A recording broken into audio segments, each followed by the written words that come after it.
Welcome to the source. 10 o'clock. The source. Now we're live. Source. We got a maniac running the stream here. Hey, get the source. Hey, good morning. Hope everyone had a nice Friday night. Shout out to Kansas State. Shout out to Andy and Scoop for not listening to me when I said Fafita isn't shit without Jed Fish, Jed Magic, Dr. House. Yeah, no, Arizona was bad. So, Kansas was the right side. I told you, Kansas all day. Kansas was not the right side. You lost outright. And you laid 10 as long points. as Daniels isn't the quarterback. Kansas had that game. Well, he is the quarterback.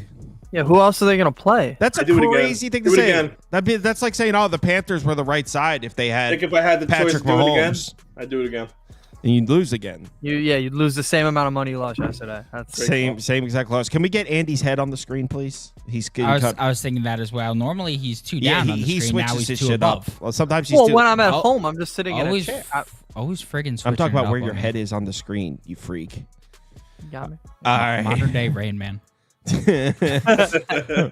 All right, we got a lot of games to get through, so let's stop BSing and get into it. Rice on the road in Houston. Look, it's tough not to develop a bias, right, as the season in any sport, not just college football, any sport when you're betting. It's tough not to develop a bias because obviously I took Rice in week 1. It didn't work out. I laid 10.5 and they got their asses beat. And everyone was talking about it. And it's kind of left a sour taste in everyone's mouth in terms of Rice. But the truth is, this team brings back a ton of production. They've got E.J. Warner at quarterback, Kurt Warner's son, possible fringe NFL kid, although that week 1 game against Sam Houston was shaky, threw a couple interceptions. Houston ain't it.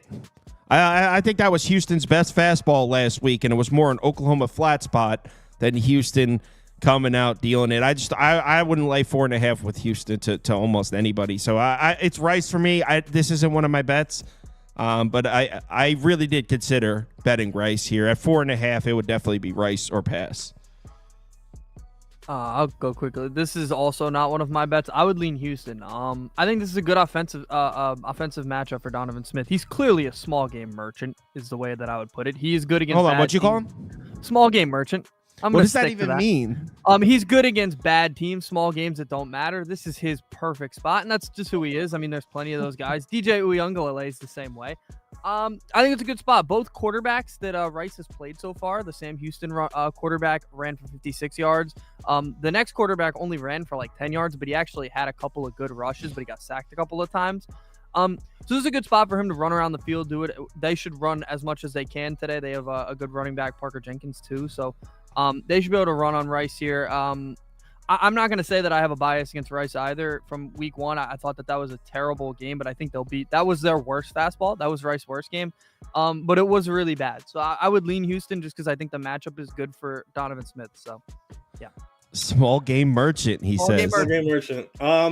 Yeah, I mean, these are just two disappointments, to be honest. Rice was disappointing against Sam Houston. They beat an FCS team after, which is whatever. I mean, Houston played terrible and then played a surprisingly good defensive showing to Oklahoma. What's crazier is they had more yards than Oklahoma. And then in true Houston fashion, they also couldn't capitalize because they have a really terrible offense. Small game merchant. Yeah, I mean, listen, I'll back Houston here because of two things. One, they're home, and 2, Rice hasn't really shown me anything yet this year. The way Houston shut down Oklahoma, including on a defensive line, is pretty impressive.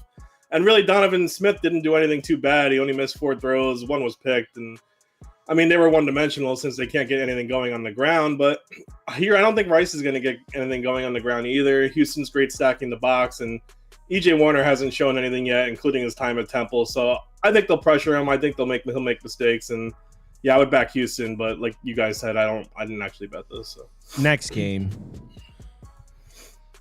We're starting off. We got a good one here up early. I think this is a great game. I ended up betting this too. I feel like I did the other way. So oh yeah. I feel like most people are on your side. I feel like I'm on a little bit of an island here. So prop beaver's going to get the poll up. Scoop, you want to go first? I'm guessing you're on Maryland. Yeah, I mean, this line hasn't moved much at all. I think most of the money is on Maryland, but there's sharp money coming in on Virginia. I mean, last season Maryland beat this Virginia team by 28. I don't think much has changed really. I said it before. I think Billy Edwards is an equal quarterback to Toledo. I know he struggled against Michigan State, but I mean, don't get me started on Aiden Childs. But I think he can throw all over this Virginia secondary. Donovan Green from Wake Forest had 166 yards and a touchdown, and I think Ty Felton's a better wideout. So, also Maryland is going to protect Billy Edwards better than West Virginia did against Wake with their 6 sacks. So I watch Calandria a lot just because of some personal connections. He makes mistakes. I mean, his decision making's not there. Daniel Jones-esque, really. He had 2 picks against Wake, 3 picks against Maryland last season. In that Wake game, I think Wake just blew it. They should have won. They allowed them to come back by playing conservative. So I like Maryland. I like them. I like their defense. I like their run defense. And I think if Calandria is just going to have to throw the ball, then I think he's going to make some mistakes. So I would back Maryland here. Well, I'm not going to push back on you saying you like Maryland's defense. I like their defensive front 7 for sure. And I don't think Virginia is going to be able to run the ball in this game.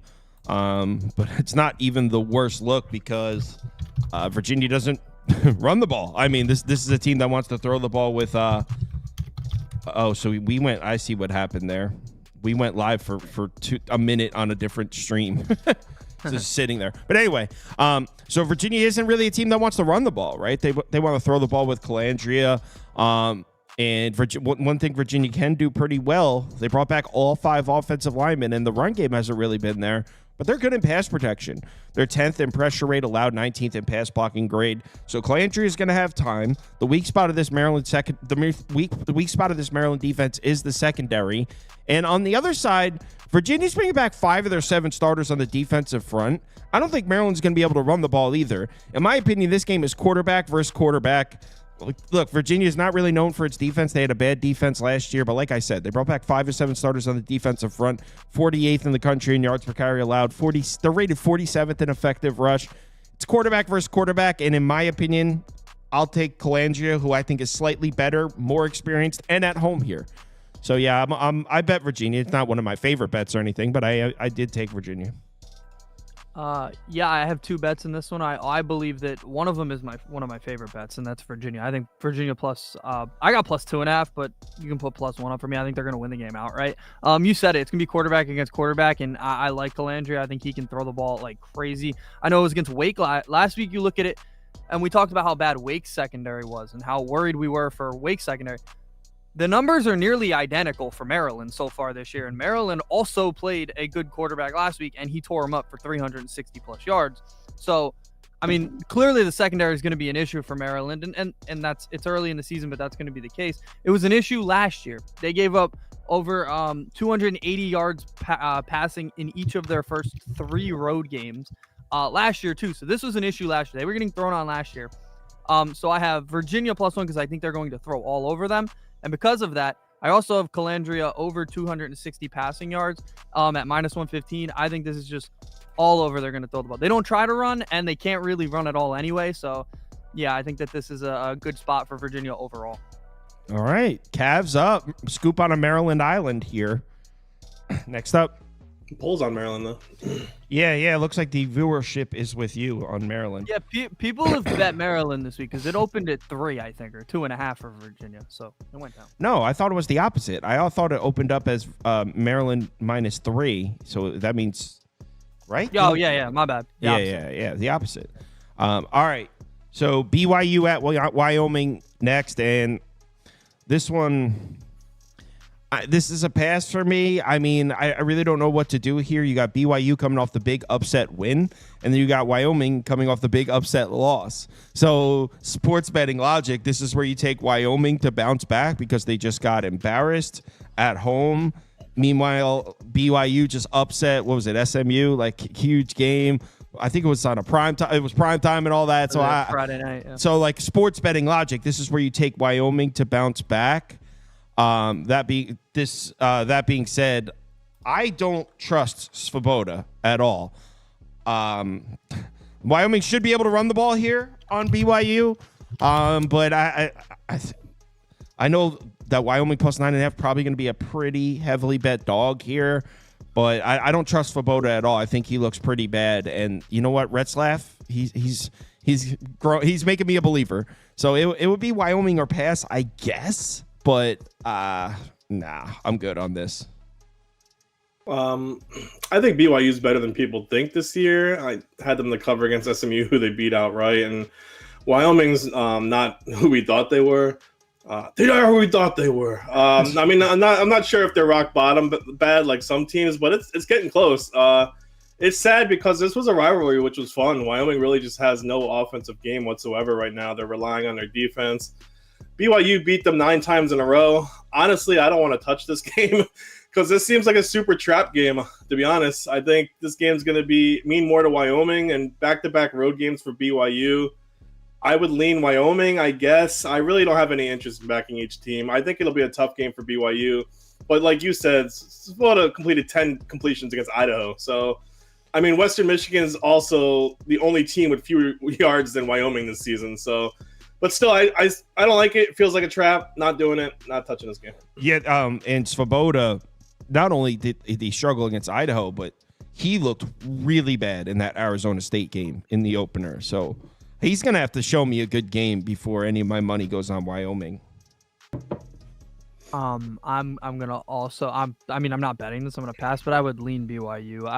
I can't get that Wyoming. I mean, how bad they've looked the first 2 weeks. I mean, they got every opportunity to win that game against Idaho. Literally had the ball like 4 or 5 times in the fourth quarter alone, and just could not get first downs. I mean, that was against Idaho. BYU looked obviously pretty good against SMU. SMU's a little disappointing this year, but yeah, I would lean BYU, but I'm certainly not betting this. Next up, I like this one. Toledo, Mississippi State. I almost bet this, and I'm still open to it. Andy, you have a bet here? Yeah, I bet Mississippi State. Yeah, This is downright disrespectful. All right, it is. Toledo is one of the bottom tier teams in the MAC. They would definitely be in the bottom tier. And while Mississippi State's not a good team, we are not giving them credit for how well they played against Arizona State the other day. In the second half, that team had a chance to roll over and die. They were down 28-6 or something like that. I don't remember the exact score.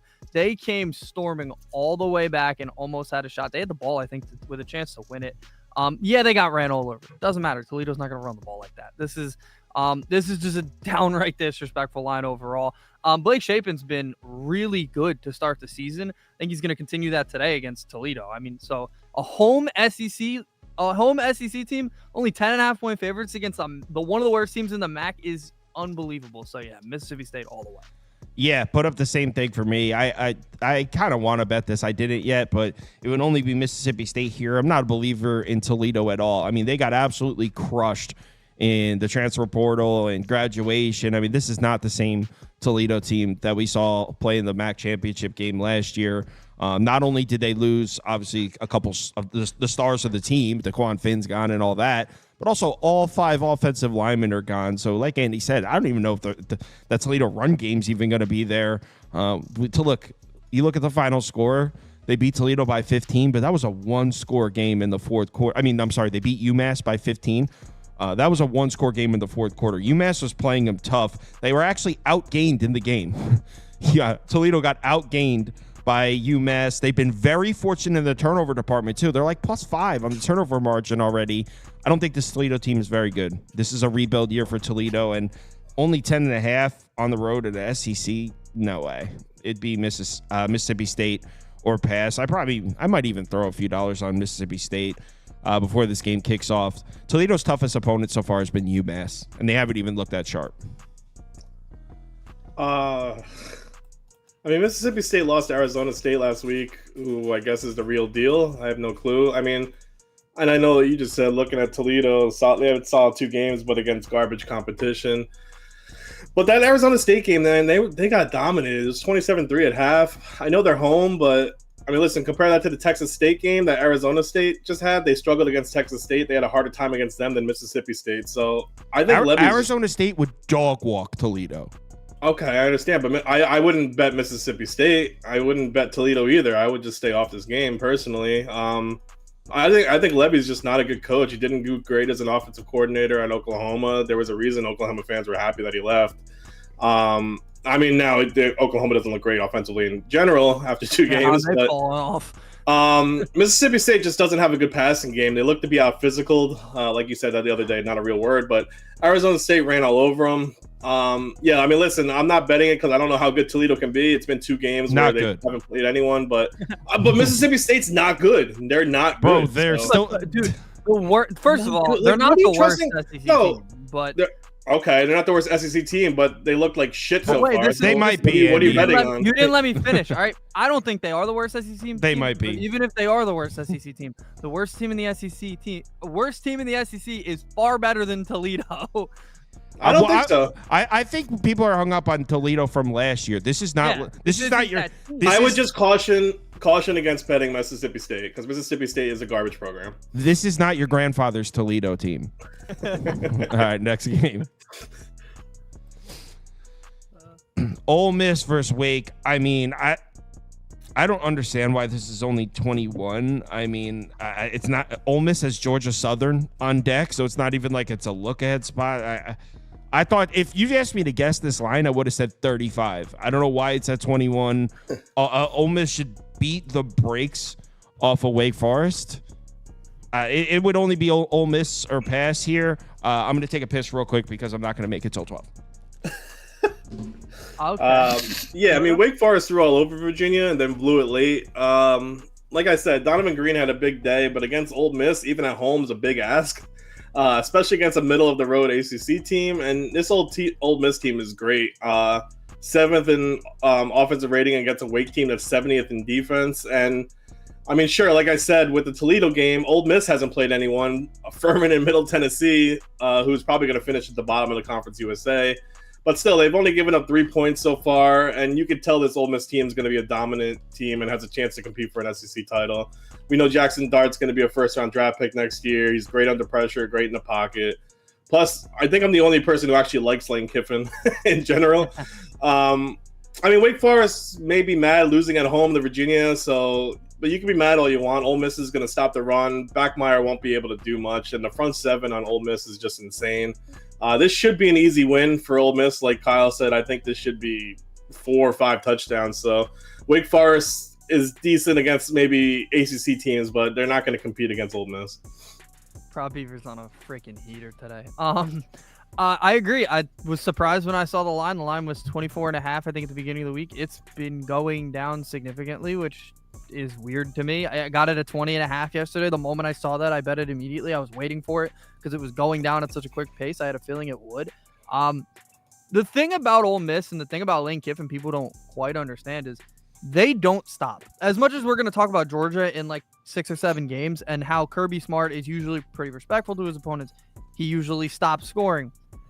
Lane Kiffin doesn't do that. He'll beat you by 80 if he can. I mean, he beat Furman, by 70 points earlier in the year? Or I mean, they beat somebody by 80 last year. They don't stop. And I think the reason this is what the line is what it is because this game's in Wake, but we literally just saw Anthony That doesn't make Colandrea sense. Why?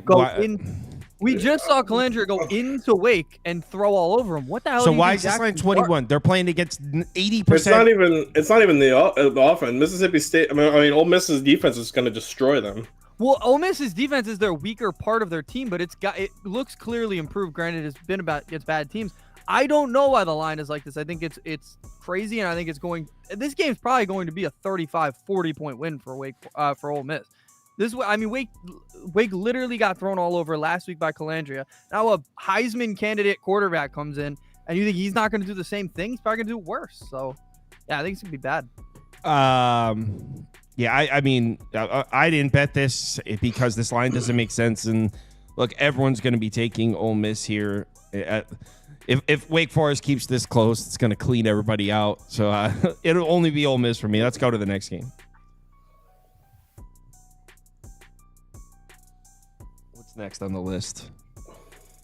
Those Bulls. Those Bulls, baby. South Florida, Southern yeah. Miss. I got a bet in this game. I saw. I agree. I actually agree with yours. But Did you make a graphic for me? What was your bet? Oh, come on. Of course I did. I'm not bad at my job. All right. So Debatable. So it's South Florida on the road at Southern Miss here. My bet is, I'll wait till Rob Beaver gets the poll up. I kind of like the Southern Miss team a little bit, and I'm not straight up taking the points. So my bet is Southern Miss first half +7. Southern Miss first half +7. Now, if this Southern Miss team might have a pretty decent run defense this year. And when I say decent, I mean decent. Like, for Southern Miss standards, a good run defense this year. You got South Florida coming off the Alabama game. They got Miami next week. In between, they're going on the road in Southern Miss. I just don't know if the motivation is going to be there. They're going to Southern Miss and get a physical running game going against a Southern Miss defensive front seven that should be pretty good. Not to mention, Roadmaker is definitely an upgrade at quarterback for Southern Miss. This is becoming this is looking like a pass-first offense. Wouldn't be surprised to see the South Florida defense get caught off guard early. I got a full 7 in the first half, just playing the sandwich spot here. South Florida, Alabama last week, Miami next week, on the road in Southern Miss, in a spot where they might actually struggle to get the run game going. Now, I'm sure if this is a 13-10 game at half, that South Florida will wake up and get it going in the second half. But first half, getting a full touchdown, I don't think the run game's going to be there. I'm with it. Southern Miss first half +7.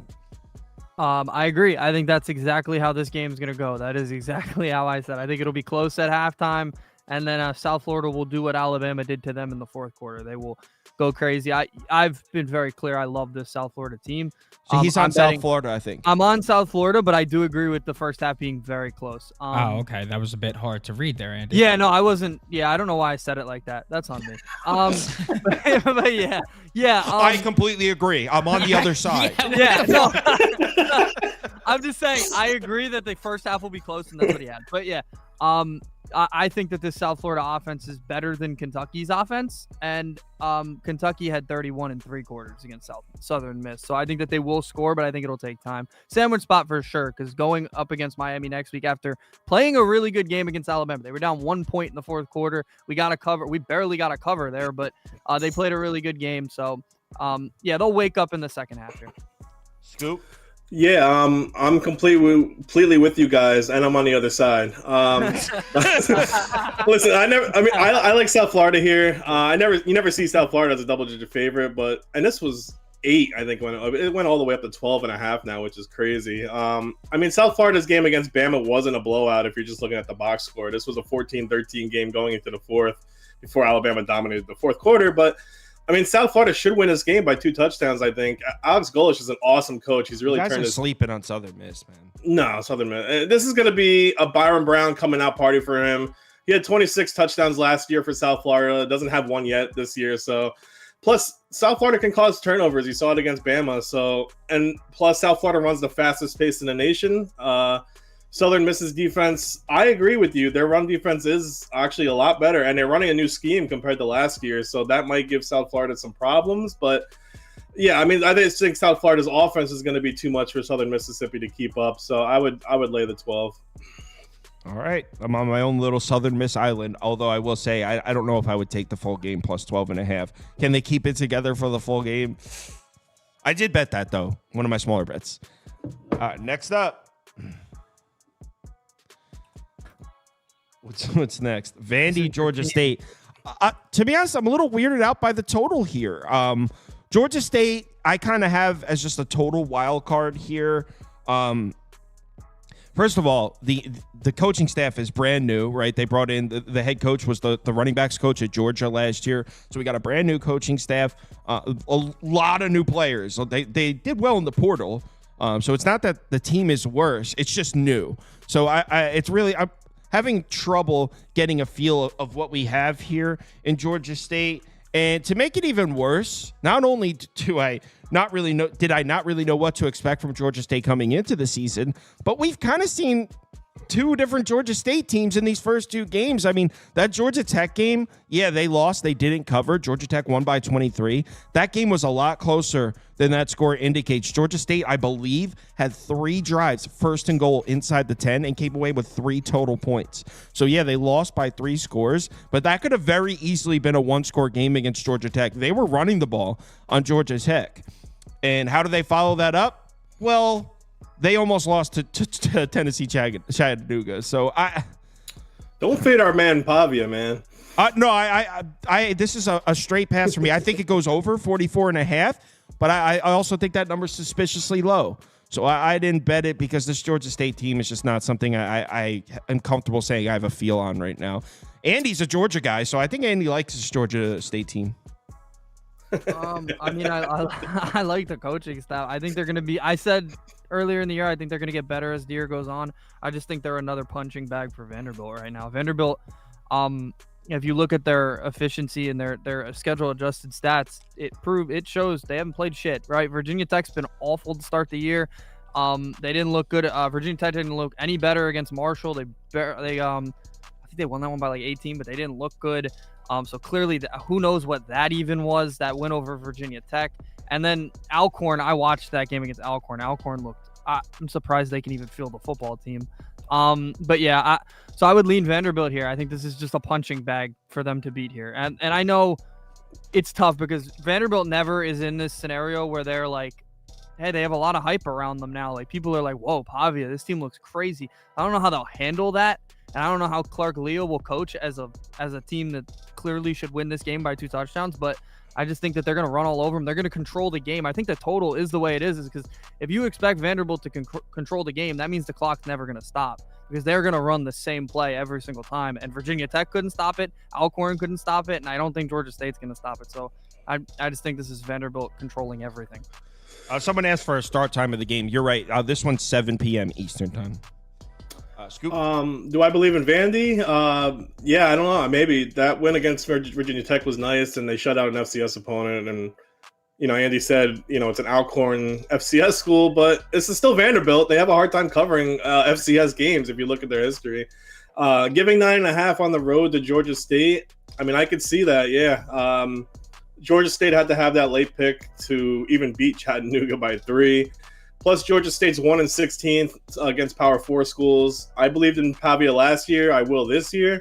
This Georgia State team is a mess, really, since their coach left in the spring. They had mass transfer portal excerpts. And, I mean, this defense is honestly, I think, one of the worst in college football right now. So, Vanderbilt's offense is definitely the strongest unit on any side of the field, and even though their defense may be susceptible to giving up chunk yardage, I don't think it's going to be against Georgia State. So I would lay the 9.5 with Vanderbilt, which I think is the first time I've ever picked Vanderbilt in the last 3 years. I feel like everybody is just like has forgotten what Vanderbilt is. Like, oh yeah, we're cool laying 9.5 on the road with Vanderbilt. Let's do it.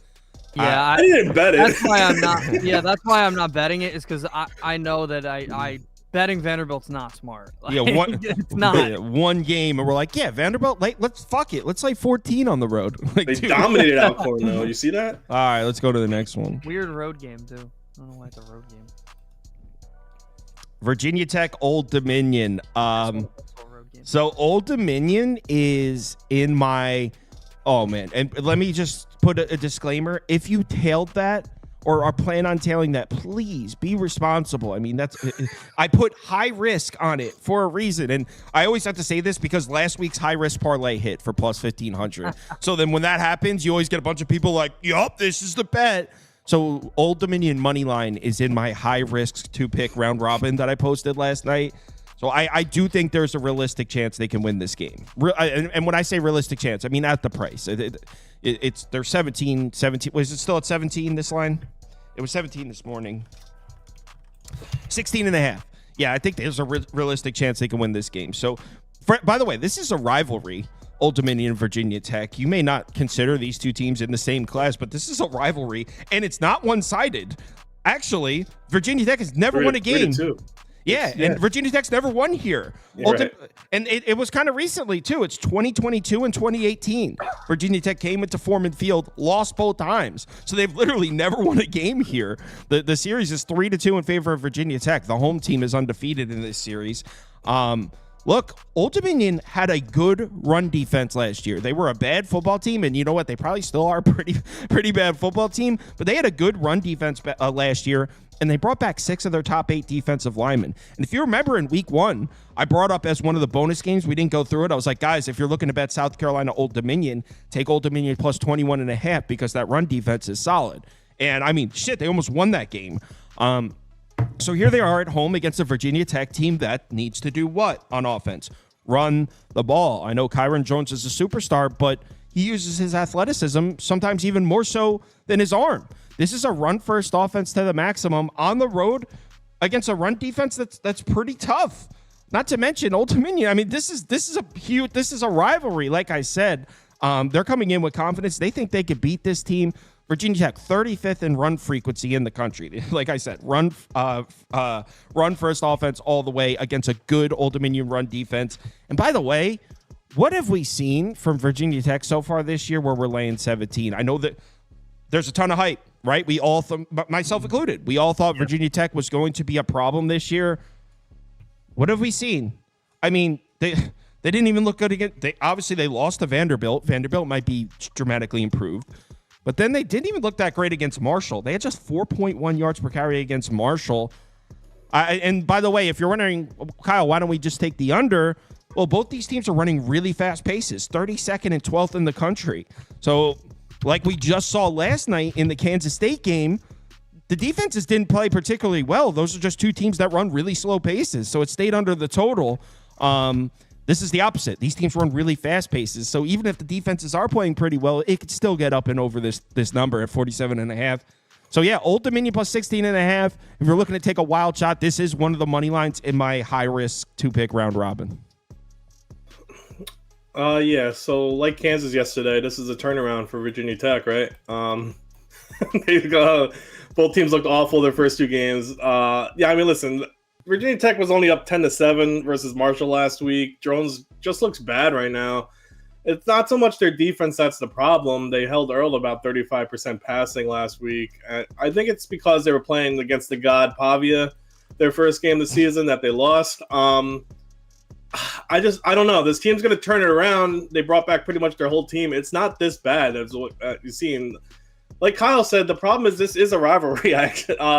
Old Dominion steps up in this game every fucking time.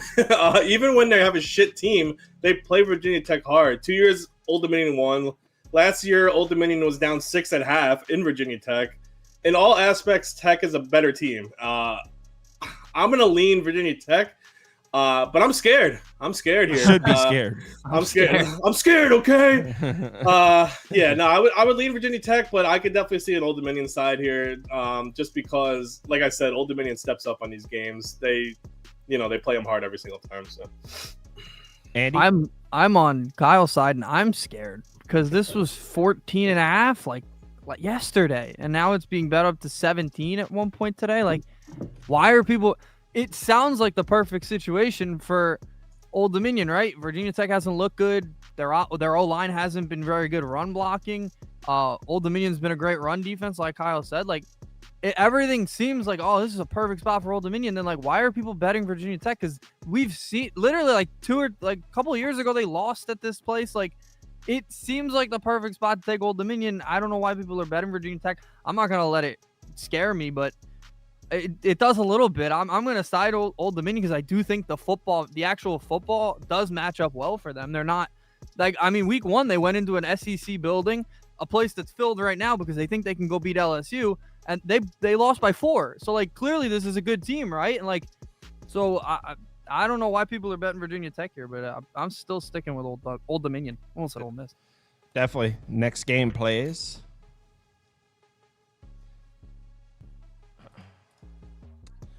FIU, FAU. All right. So I do have a bet in this game. I took the under at 45.5. I think this game could go way under, honestly. So a couple things. Jenkins is going to be in a world of hurt here on the road at Florida Atlantic. It might turn the ball over a time or two. FAU has a great defensive front, and I know if you look at the Florida Atlantic defensive numbers this year, it looks like the pass defense is their strength. It's not. It's not. This is a good run defense last year. They brought back a ton of production on the defensive front. FAU is going to have a good run defense this year, which means you got Jenkins on the road that's going to have to try to win this game / cover this number by himself.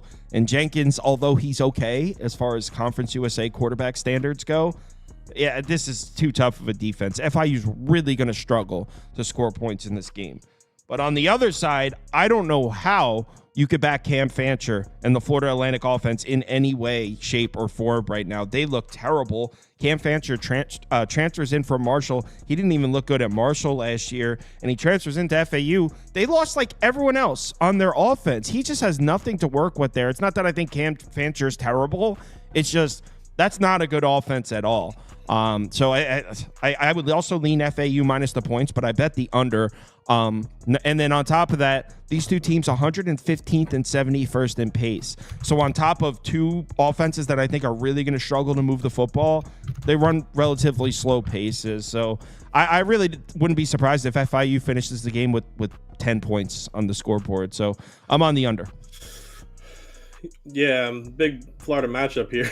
I don't know why I'm excited to watch this really. Maybe because I have a future bet on FIU going over wins, but yeah, I'm gonna believe in Keon Jenkins here. But no, really, this game should be a sloppy mess. Cam Fancher is absolutely terrible. FIU they were giving 7. Now it's down to I think 4.5. I think this game goes under 2, under 45.5. The lack of execution on both sides. This should be a punt fest. This FAU team lost to Army by 17, and though FIU played a terrible game in Central Michigan, at least they showed some kind of life. I don't know why they're putting the ball in Cam Fancher's hands ever. And they did have 5 picks off Central Michigan. Fancher's prone to turnovers. Yeah, I mean, I would take FIU 2 plus 4.5. This FAU team sucks. Cam Fancher is absolutely terrible. He's one of the worst quarterbacks in the league, worse than Jalen Daniels. In the league? Yeah. I'd put the under 2, but this game is going to be like 24-7, same type of score that Army had. I would take an FIU money line too, actually, because FIU. Well, hold on. But that's kind of the FIU score from last week, like you said, is a little deceiving. FIU is not hanging 50 pieces. They got 6 turnovers in that game. I think this should be a 24-7 game. Like I said, I mean that's under. I think it's 24-7 in favor of FAU personally. Cam Fancher is just so bad. He took FIU, Prop Beaver. I'm trying to put it on the screen by the cursors. Oh, okay. Yeah, okay. It's my one cursor freeze for show. Yeah, I love it. It's my You got to favorite do part. a Google search of why that happens. But all right, so yeah, scoops on FIU. When Prop Beaver's cursor comes back, we'll put it up on the screen. The last 4 times these teams played, FAU has covered the spread by at least 10 points. But that's not this year's team. Cam Fancher has looked god-awful, like he said. He's been putting the ball in harm's way every single possession, pretty much. And I don't think that Michigan State game is the real Florida Atlantic. Clearly, I'm pretty high on Michigan State. I don't want to get too crazy about that, but I thought Aiden Childs played a terrible game in that one. Army ran all over him, right? And I don't think that anybody can even think that this FAU defense is going to be I do think that they're strong up front, but I don't think that they're going to be strong in this one because I think that FAU is going to want to throw the ball a little more here. Like I said, Aiden Childs threw multiple interceptions in that game and put the ball in harm's way. Keon Jenkins is A+ in turnover-worthy play percentage. He's not putting the ball in harm's way this year. And if FAU has to rely on these turnovers to win these games or to keep these games, even keep the games close, I mean, what Army did to him last week was assault. So I'm going to go with FIU here, the underdog here. I think they could win the game. I do agree. You're both on it. I was leaning the other way. Right. Oh, right. Keep going. There. Up, left. A little up. There you go. Dang. When you were talking, I was having like a seizure with his mouse. Like, yeah, it's literally there you go. There you go. He's on FIU and Scoop's on FIU too. But all right, let's just go to the next game. How about Georgia, Kentucky? This is a straight pass for me. So I kind of want to take Kentucky, but there's no way. So it's a straight pass. I mean, I will say that Georgia and Kentucky, this game in this stadium, it's usually pretty close, and Kentucky usually shows up defensively. I think the last few times they played here was like 16-6, and there's been some low-scoring close games. Like I said, I would lean Kentucky, especially coming off the upset loss. the ugly loss, but there's no way I'm fading this Georgia team with Vandergrift. Yeah, I mean, Kentucky, I think maybe kind of fraudish after their Southern Miss win, where I like I said, I think Southern Miss is just not a great team overall. They got rocked by Lenore Sellers. They even put in Gavin Winston from Rutgers, which, you know, I know we know about Gavin. That's not the answer. Kentucky struggled, honestly, in every way against that game. Their offensive line looked terrible. Georgia's way better than Kentucky. Georgia's way better than everybody, really. In every aspect, Georgia's a better team here. So Brad White on Kentucky said he's not going to ask Vandergrift for any advice on Georgia's offense, which I think is absolutely insane. Vandergrift was there for 3 years, and you're not going to ask him anything. You're going to go in here blind. I don't get that at all. He said he has enough on his plate. Yeah, I guess Vandergrift has enough on his plate being a garbage quarterback, I guess. So he can't handle speaking about his former team. I don't trust him to win this game. Mark Stoops is 0-11 against Kentucky. Kentucky already just lost at home.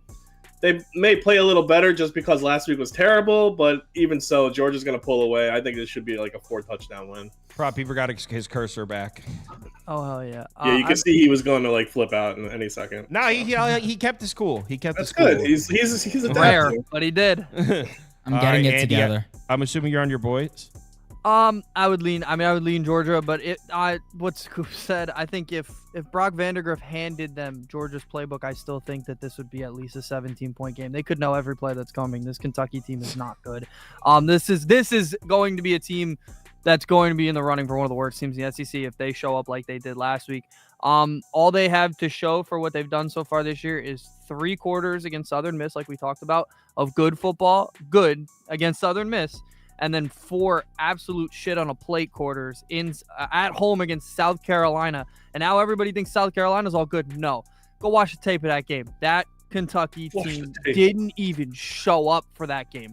They were better off if they just stayed on the bus, not showed up into the stadium. Let me ask you something, guys. Okay, so if the entire world's betting Georgia here, look, we're pulling it 80% Georgia, 17% Kentucky. I hadn't finished. Okay, so I was just about to say, the reason that I wouldn't bet it, though, is because as much as I think Georgia should beat the shit out of them, Kirby Smart does not do this. He does not blow out SEC teams like this. He does not cover these spreads in SEC games like this unless it's like Tennessee where he needs to. If it has any playoff ramifications, he'll beat the hell out of you.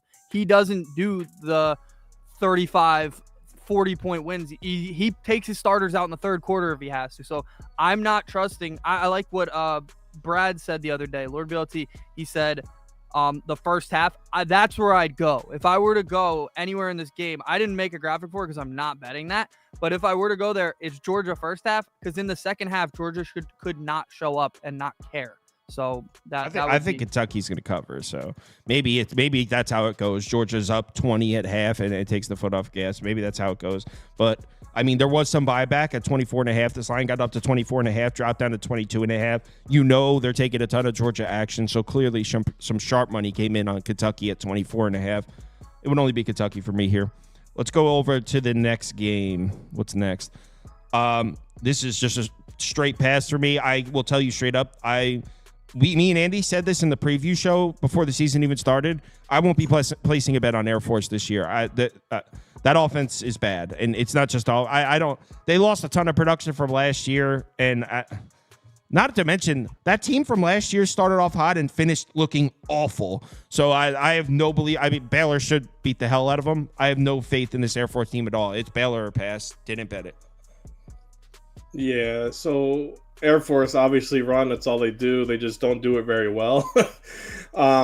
And when they forced to throw, I think Busher was 7 for 20 last game against San Jose State with 2 picks. So if Baylor was a running team, I'd back Air Force here. Air Force's defensive line and linebackers are actually better than you know what it is on paper. It's their secondary that's not that great. 17's a lot of points though for a Baylor team who really DeQuan Finn giving 17 may be a problem.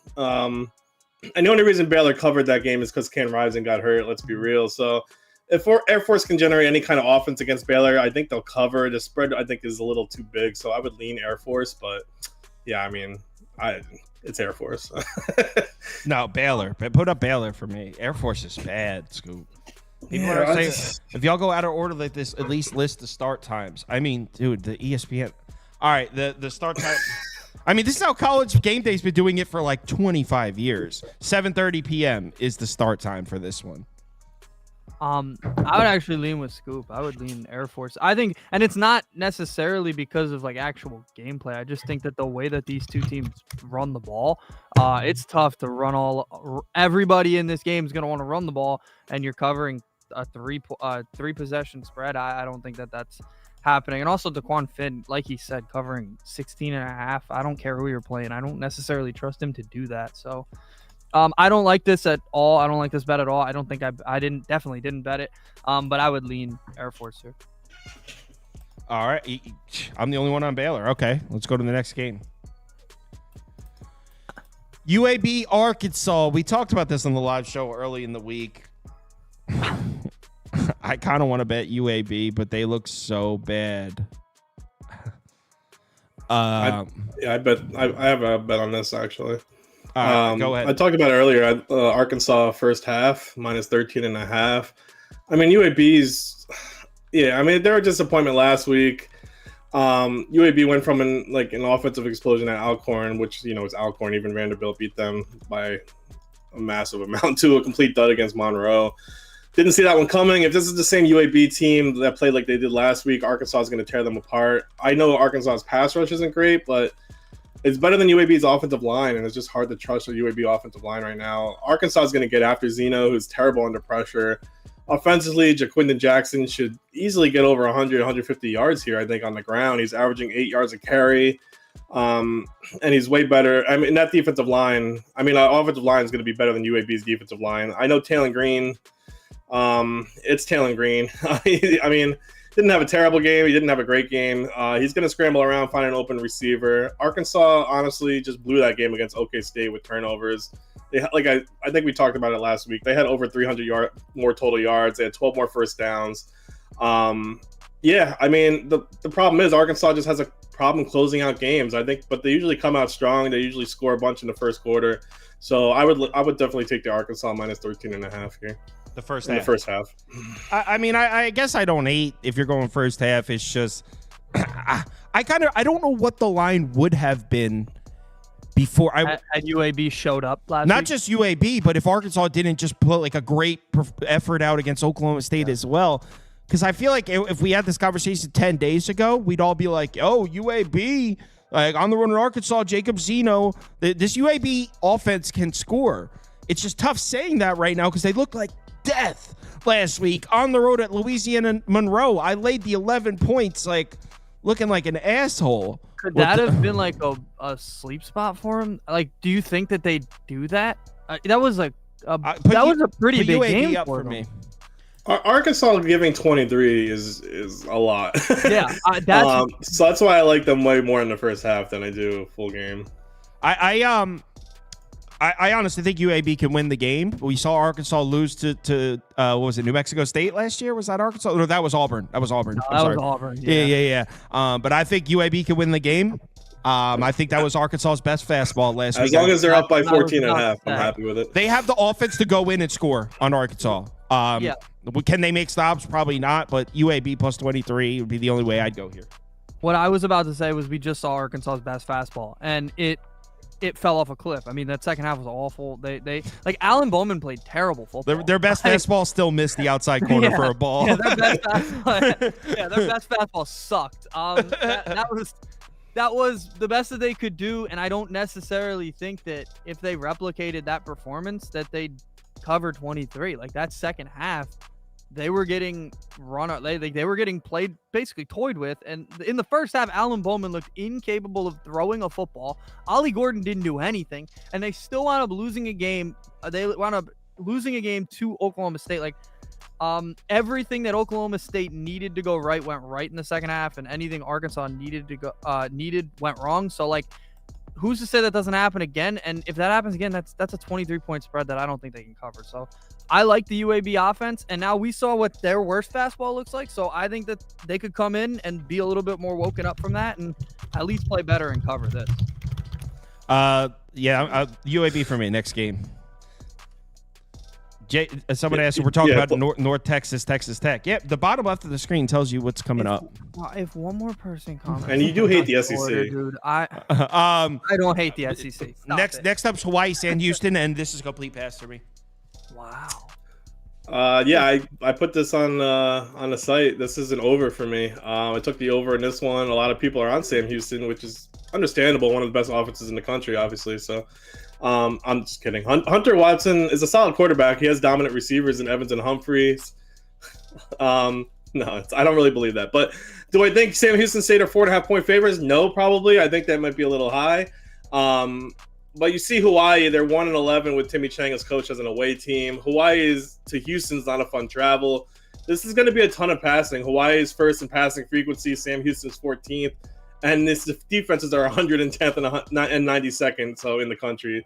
Neither team can defend the pass. They can't defend the run either, but that's not what's going to happen in this game. They're going to pass the ball all over the place. So Sam Houston's offensive numbers are down from playing a tough UCF team, but they're going to come back here and throw against a pretty poor Hawaii secondary. So even with that game, Sam Houston's State's still 28th in yards per attempt.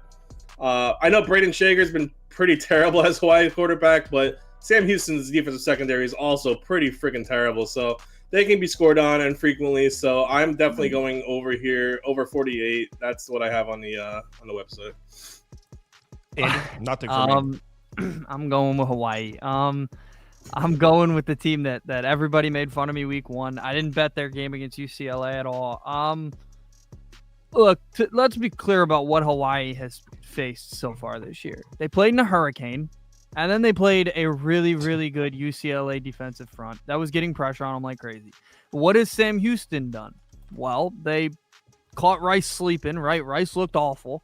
A team that was 10.5-point favorites. They lost by, 24? That was a good win for Sam Houston. Then they went on the road to the bounce house and got embarrassed, 49-14, right? And now Hawaii got a week off, and they now get to go. There's no weather concerns or anything. I looked. They get to just play football. And this is no pass rush, right? UCLA was getting at Braden Shager, and he got hurt in that game. He's healthy now. He had a week to rest. No, there's nowhere near as much pressure on him in this game in terms of pass rush. Sam Houston does not have the UCLA pass rush. He'll be able to drop back, throw the ball. He has weapons. The weapons have been good when he's been able to get them the ball. So I just think as long as he is not under pressure and it doesn't look like he should be, I think that they can cover this and they should win. They're just as good as Sam Houston. I think we're getting a little bit of an overreaction to the fact they looked bad week 1 in a hurricane, and then week 2 they couldn't quite beat a UCLA team that played pretty badly. So you're related to Timmy Chang, right? Like there's something with you in Hawaii. Like no, I think that this is a little bit of an overreact. Like I don't think Sam Houston's the better team here. Hawaii's a pretty good team. They've had some unfortunate spots so far. Let's move on to the next game. Respect the brotherhood. North Texas, Texas State. Texas Tech. Wow. North Texas, Texas State. Texas. Holy shit! Did it twice. North Texas, Texas Tech in Lubbock. What do you guys like here? I actually don't really have much on this. I know Texas Tech couldn't stop a scrambling Mateer, but Chandler's not a scrambler. He's a pocket passer here. I think North Texas is going to keep up with Tech's offense. I think this is going to be a shootout. But I know North Texas is a miserable defense. Tech isn't much better, but this total's at 69.5, which just seems way high. I would lean under, but I don't really have anything for this one. I think everyone's taking North Texas here. I'm waiting for the poll to come up. Andy?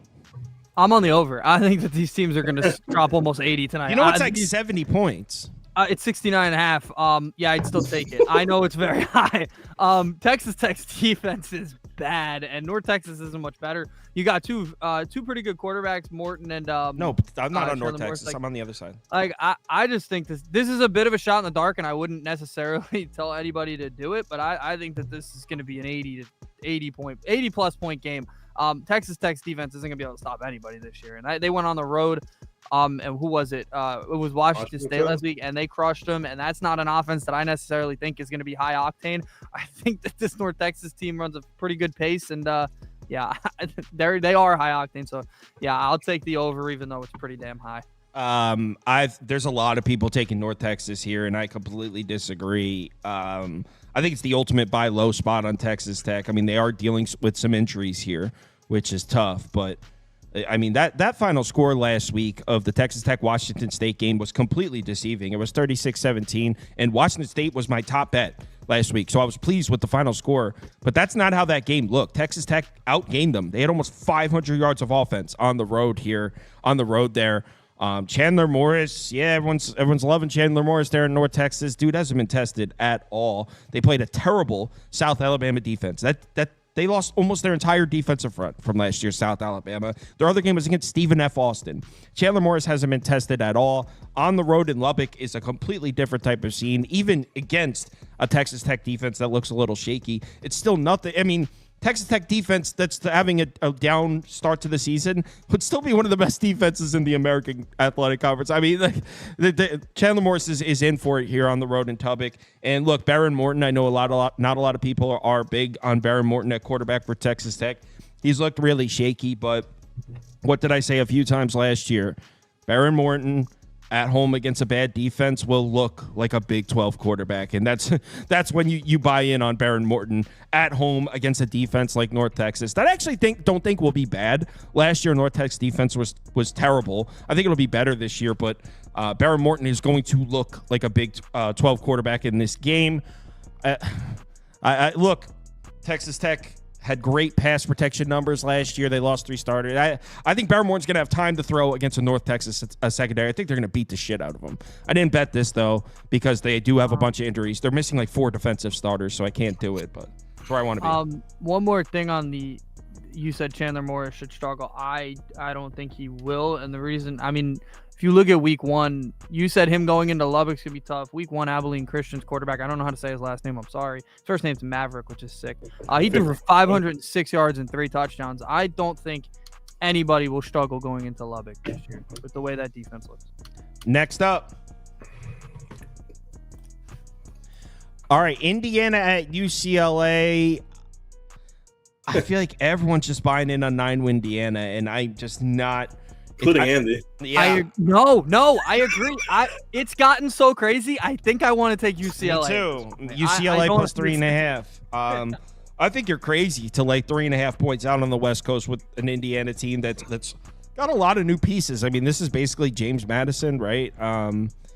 We saw Boise State go out there and get their ass beat by UCLA. And look, I know you're not going to you're not going to hear me sit here and try to tell you that UCLA is this great Big Ten team this year. I don't trust the coaching staff, but I mean, talent composite, according to what was it?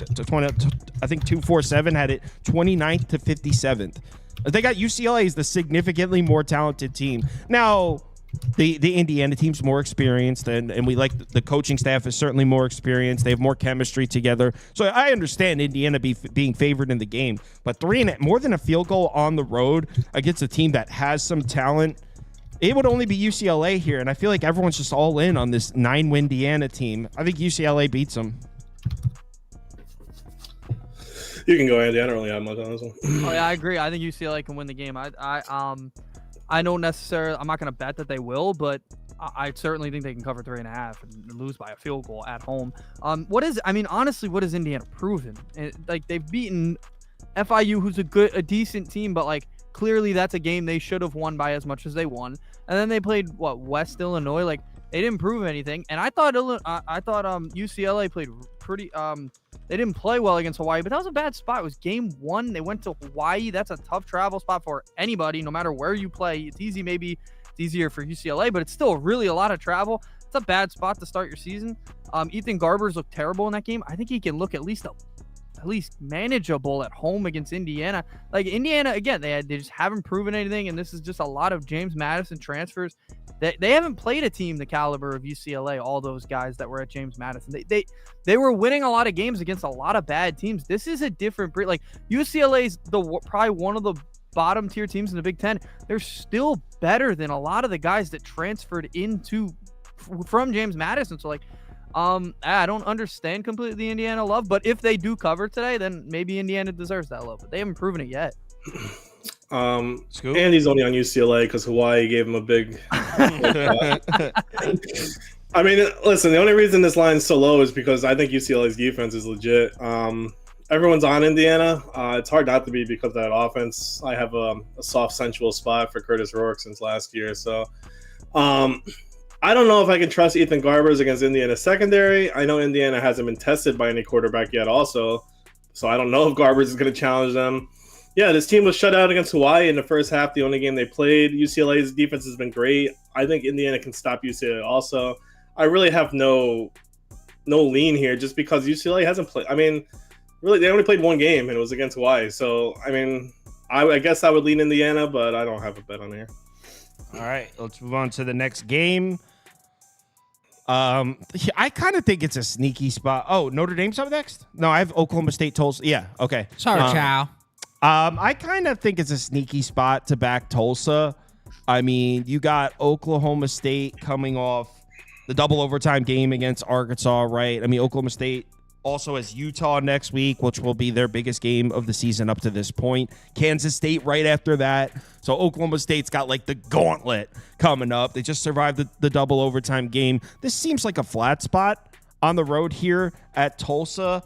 I mean, Tulsa's coming off a heartbreaker at Arkansas State. They should have won that game. They did cover, but like I said, they should have won. This doesn't seem like a spot I want to lay 17, 18 points or wherever this is at right now. But the thing is, I don't really trust Tulsa's defense, and I certainly don't know how they're going to stop Ollie Gordon from ripping 6 yards a carry on them. So it'll be Tulsa plus 18. I mean, Tulsa's money line is in my high risk 2-pick round robin, so I do think that there's a path to Tulsa pulling an upset off here. I mean, Bowman has had interception problems in his road games in the past. Last season he had 8 interceptions in his 6 road games, I think. So I could see Bowman throwing an interception here, but I don't love it. But Tulsa's the way I go. I wouldn't lay here with Oklahoma State. It's a rough spot for him. Yeah, I mean, Oklahoma State, I think, should run all over Tulsa. I don't think OK State's getting enough credit for their team. I think Ollie Gordon's super overrated, but he can definitely run on teams that have a poor run defense like Tulsa. Tulsa's effective rush defense is 114th in the country, 128th in passing. Plus, it's not like Tulsa has a great offense. They're 106 on offensive rating. So, even so, I don't really like Alan Bowman, but OK State's O-line so far is a top 10 in a lot of category. They're protecting him last 2 games, so yeah, I mean, even though Oklahoma State's secondary isn't great, I think they're going to do enough here. I think Ollie Gordon is going to have a great game. I mean, Tulsa's allowing 127.5 rushing yards a game, and that's against Northwestern State, who just lost by 77, and an Arkansas State team. So I don't think they're going to be ready for a team like OK State. So even if Tulsa shuts down a receiver, they have enough with Stribling, Owens. I know Tulsa's at home, but they also gave up 28 points to Northwestern State at home. So we just got rocked by 77 points to South Alabama, like I said. So I don't think OK State stops scoring here. I think it's just going to be a field day rushing the ball.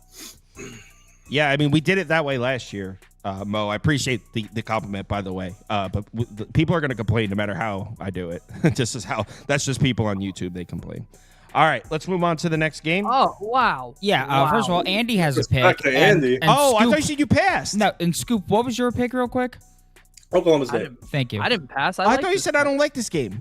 I didn't. Whoa. Actually, I think he loves this game. I love this game. Yeah. I'm Oklahoma State. So Tulsa's got one of the worst O-lines early on in this season, and they haven't played a very good schedule either. And they've been getting the pass rush against them has been brutal. I did talk to some of my people at Oklahoma State. They are missing their best pass rusher. He's out for a couple of weeks. I think that'll matter more in the coming weeks, so we'll focus on that then. But I still think that this Big 12 pass rush should get to the quarterback here. That's bad for Kirk Francis. He's not good under pressure. Plus, Ollie Gordon has not had that breakout game yet, right? We talked about late in that game against their opener against South Dakota State. He was bad late in that game, so it kind of messed up with his yards per carry. He was good in that game, not great. He was bad last week. He did not do anything last week. He's due for a breakout game, and this run defense at Tulsa is the perfect spot for him. I think he's going to run all over him. It's a road game, so I think early in the game they're going to want to establish the run. I think they're going to be able to do that. Usually, I'm scared with Gundy teams with lines like this, but I think this is a special case because they have not looked quite as good as they should. And now they have a gauntlet of a schedule, like you said, coming up. They have to finish this one quickly and cover this one early. So I think this is going to be pretty ugly quickly. I don't know. I think you guys are wrong here. I think this is I think Tulsa can give him a scare. Let's go on to the next one. What game do we got on deck? Notre Dame, Purdue. I couldn't get this one in because Andy, you're on Notre Dame, right? Yeah, I got him at 8.5 yesterday. I should have waited till today. I fell to 7.5, but I'm not scared because that's not a major point. Yeah, you're good. Yeah, 8.5 fine. I think this is going to be the ugliest game of the day. Like, I think it's going to be boring because I think Purdue plays a boring style of football. So does Notre Dame. But I think Purdue's going to be able to do nothing on offense, and I think that's going to completely screw with them. I think this game is going to be 28-7. 28-0 in that range. I think this is a bad Purdue offense, great Notre Dame defense. Notre Dame coming off one of the biggest face plants I've ever seen. The whole season was in front of them, and now they have to actually work for a playoff spot. This team's pissed off. Riley Leonard, God love him. He can run the ball. I mean, he can't throw for shit, but I don't think he needs to against Purdue. God love him, he said. God I think he's gonna run the ball really well in this game. So, yeah, I just think Notre Dame's gonna go crazy. And I don't know why people are loving Purdue so much. I know it's a Walters defense, and I know you love Ryan Walters. Like, their offense sucks. So, like, what does this take? 3 touchdowns? Yeah, I mean, it's tough. I hear you. And I like Ryan Walters, and I think Purdue's defense, maybe even the second half of this season, is going to be good. They have a lot of new faces, but we saw this at Illinois. Ryan Walters took the defensive coordinator job at Illinois. His second year there, they were the second best defense in the country. And the year before he got there, they were 117th. So I think Ryan Walters is one of the best defensive minds in the country. He just got to Purdue last year. So I think we're going to start seeing Purdue turn into a defensive program because I truly trust him. That being said, Hudson Card, as much as I do think he's talented, but last year, when he saw tough defenses, Michigan, Ohio State, Nebraska, Iowa, those are the 4 games last year that Hudson Card saw, the 4 toughest defense that Hudson Card saw last year, 4.58 yards per pass attempt in those games. He doesn't produce against elite defenses, and this Notre Dame defense is definitely elite. So I do kind of agree with Andy. I said under in my video, and I'll stick with that it stays under the total, but there's no way I bet this because, like Andy said, I could see the Notre Dame run game bouncing back after the flat spot and averaging like 7 yards per carry here, and I truly could see it getting ugly. So I'll say Notre Dame 38-10. It might even sneak over, but I think under's the bet because you can't trust Notre Dame's offense right now. I have I don't know, too much variance here. So Purdue's one of the few teams that only played one game, but Purdue played one FCS school this season, and that's it so far. I think Notre Dame bounces back here too. I know Riley Leonard's playing through an injury, it looks like. Not sure if that matters. He's not great to begin with throwing the ball, but yeah, I think this one's hard. Hudson Card looked great in that one game, but like I said, FCS school, it doesn't really matter. And Notre Dame secondary is a huge strength for them, so I don't think Hudson Card's going to have anywhere to throw the ball personally. I'm not really sure how I feel about Notre Dame's offensive line, but I would definitely lean Notre Dame here. Marcus Freeman has some bad losses with Notre Dame, but I think he's 7-1 following a loss in the next game. They really should rely on the run game and take the ball out of Riley Leonard's hands. They're just not running the ball enough at all for this team. So Notre Dame's not as bad as you think. After Notre Dame had that loss, I know Northern Illinois' coach talked to Freeman for 2 hours of why they beat him, which is freaking hilarious to me. It may help. Also, I mean, funny that he did that, but like, here's how I beat your team. So I think it might help, to be honest. I think Purdue's not a great team. I don't think 7.5 is enough here, so I would definitely lean Notre Dame. Someone said they like Notre Dame alt line plus 6.5. It's a bold play. Nice. What is that, minus 1900? That's good. I can't believe that the coach of Northern Illinois actually did that. He sat down Marcus Freeman was like, yeah, he's like, yo, this is why you sucked last game. This is why we beat you. Bro, I've been saying since the offseason, and NIU's the best team in the MAC. You guys don't want to listen to me. Green NIU matchup is going to be fascinating. I can't wait. NIU is the best team in that conference. I said it in the offseason. Y'all didn't want to listen. I hope Northern Illinois and Notre Dame play each other in the playoffs. And then, like, he's like, oh, you just told me how to beat you. Thanks a lot. I mean, tell me how we don't lay the points with Oklahoma here. A freshman quarterback on the road in Norman. Are you crazy? It's pretty much all I wrote. Yep. Yeah, like, no way. Oklahoma minus 13. I you know what? I want to bet it. I'm betting this one now. Yeah, that's literally all I wrote, so I'll just go real quick. I wrote, this is a freshman quarterback. Looked good against Kansas State, but that was a home game. Now you're going on the road. This is a tough place to play overall. Oklahoma didn't look good last week, but this is a different breed, and he's going into this after his best moment, which kind of scares me. He's going to come in with all the confidence in the world, and this pass rush might kill him. So I hope he's I just don't think this is a good spot. So, yeah, good luck to him. Yeah, I'm betting. I see a 12.5 on FanDuel. I'm taking it now. Scoop? No, I'm completely on the other side. Tulane. Oh, a freshman quarterback in Norman. Yeah, I don't give a shit about Norman. I don't give a shit about Oklahoma. Oklahoma couldn't even score 16 points against a terrible Houston team. Give me a break. Perfect. Yeah. Overreact, Scoop. Oh my god. Yeah, overreact. Yeah, all right. Okay. You are overreacting. That's what you're doing. I don't want to talk about the game anymore. You guys are wrong, so that's all it is. I don't want to talk about it. Hold on, let me just share it to the Discord. Oklahoma looked terrible. All the money's coming in on Tulane. I'm on that side, and that's because Tulane, even with a loss, they looked pretty good against Kansas State. They were up 7 in the fourth, couldn't close it out. The issue with this one is Oklahoma has like 5 wide receivers on the injury report. Who are they throwing the ball to? 2 of them are out. 3 of them are questionable. 1's doubtful. Gibson and Fruke already out. Anderson, Petaway, questionable. They have injuries on the O-line with 2 starters questionable. Even if they play, they're not 100%. 2 freshmen on the defensive line. Jackson Arnold isn't exactly the most athletic. He's fucking garbage. I don't give a shit what you say. I think Tulane's going to pressure them all game, force them to make mistakes. On the other side, Tulane really has some great receivers, but Oklahoma's defense, I agree, definitely elite. They're an awesome defense. So I just think that Oklahoma doesn't have enough offense, and I think 13's too much for Tulane. So I think this is going to be like a 7-8 point game for Oklahoma. I think Tulane's a live dog in Norman too. So let me, I would take them. When this game's 21-0 at halftime, I can't wait to laugh at you. No. Next up. Wrong. Freshman quarterback in Norman. Jackson Arnold. Oh, he's so good. Boston College, Missouri. I know Andy feels strongly about this one. I don't. I do. I guess if you put a gun to my head and force me to place a bet here, I probably would side with Andy on Mizzou here, because I do think, as far as talent goes, that there's a huge gap between these two teams. But I'm not just like jumping at the opportunity to lay more than 2 touchdowns to Castellanos. I mean, that kid is a crazy athlete. He's also prone to turning the ball over, and on the road in Missouri against that SEC defense, like, I could see the interceptions coming for Castellanos. But I mean, I think Andy's probably right. I won't put my money on it though. So it's Mizzou or pass for me. Go ahead, Scoop. Go ahead. Talk to me about Boston College, because I know you're going to. Yeah, Castellanos, best quarterback in college football. Missouri's looked unstoppable on defense. They played Murray State in Buffalo. Brady Cook has been playing okay, but Castellanos is a better quarterback, I think. Mizzou is awesome. I agree with Andy. Carroll, Luther Burden, Noel, 3 solid weapons for Cook, and that team's great because they returned most of their production from last year. It's definitely going to be the best offense that Boston College has seen, and it's going to be the best they've seen the rest of the year. But that's the offense. I don't care that Missouri hasn't given up a point yet. I don't really like their defensive line, and Boston College has dominated the line of scrimmage in their 2 games so far. This team's going to run the ball. They're going to eat some clock. They're going to keep it close. They get one of their starting offensive linemen back this week too. Their running back room is deep.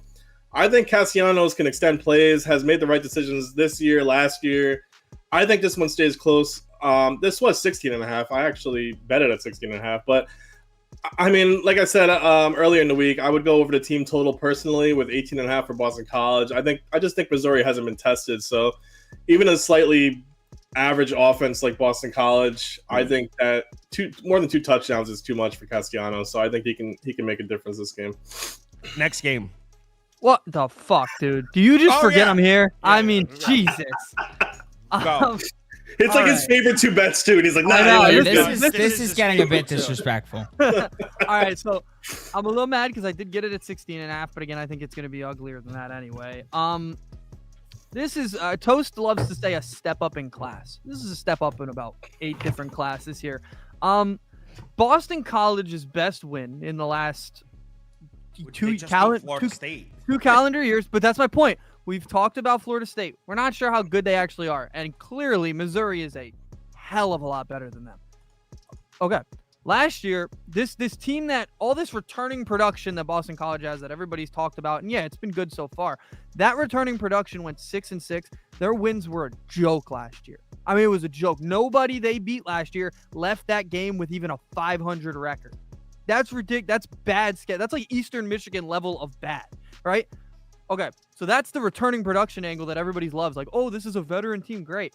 And then they played Florida State, who I think is a joke. They've looked bad, but I do think they're going to look better today. But Florida State clearly looked bad in that game. So Boston College, maybe they're improved. But then let's go to Missouri. Missouri hasn't given up a touchdown. Yes, they've played a pile of shit, but what do you want them to do? That's who's on the schedule. They haven't given up a touchdown. They've looked amazing. They've been running the ball all over the place. They beat the crap out of two teams they were supposed to beat the crap out of. So they are what we thought they were. They're one of the 5 best teams in the nation probably right now. Okay? Boston College is getting overhyped as hell. Getting overhyped as hell because they beat Florida State and then Duquesne. All right? This Boston College team is maybe the 60th or 70th best team. We haven't even seen Brady Cook's best football game yet. He's been awful to start this year. Literally everything to me points to Missouri here. I don't understand what people are seeing in Boston College here that gives them this confidence. Had Boston College not played Florida State yet, had they played some other cupcake, this would be a 21 to 24 point line. But because they beat so great Florida State, who looks awful, they're 0-2 before week 1. We're supposed to bow down to this because they beat Florida State. They beat a nobody. Florida State's a nobody this year. So I'm sorry, this is the biggest step up in class we've ever seen before. This is one of the best teams in the SEC with a great quarterback. I can't believe you just said Thomas Castellanos is better than Brady Cook. I want to slap him. Because he is. Are you kidding me? Are you fucking kidding me? Dude, he's not. No, this is such SEC bias that is crazy. You just love the SEC so much. Castellanos isn't better than Brady Cook. One week I hate the SEC. Next week I like the SEC. I don't know. But that's just all of it. This is all that I said. It all goes. Missouri is gonna blow the doors off of this team, and I can't wait. Dude, he's like Joe Pesci. Like, okay. Yeah, I don't know why I did the okay. Missouri's a top 5 team in the nation. Okay. Okay. All right. Let's go to the next game. Okay. Prop Beaver was laughing his ass off when you said that. Wow, that was something, man. Very passionate, Andy. I was passionate about that one. As a man who goes on many rambles, that was good. Okay. Thank you. Okay. Hey, fuck you with the cell phones. Me and Scooper's like, is he asking us? Do we talk there? Like, oh no, he's still going. Okay. All right, West Virginia Pitt, and I'm officially the squarest dude in the world for this one. Clearly sharp money's coming in on the Pittsburgh side. This was at 2.5. It's at 1.5 too now. I would imagine most of the action, as far as the casual public bettor, is coming in on my side on West Virginia, but I honestly don't care.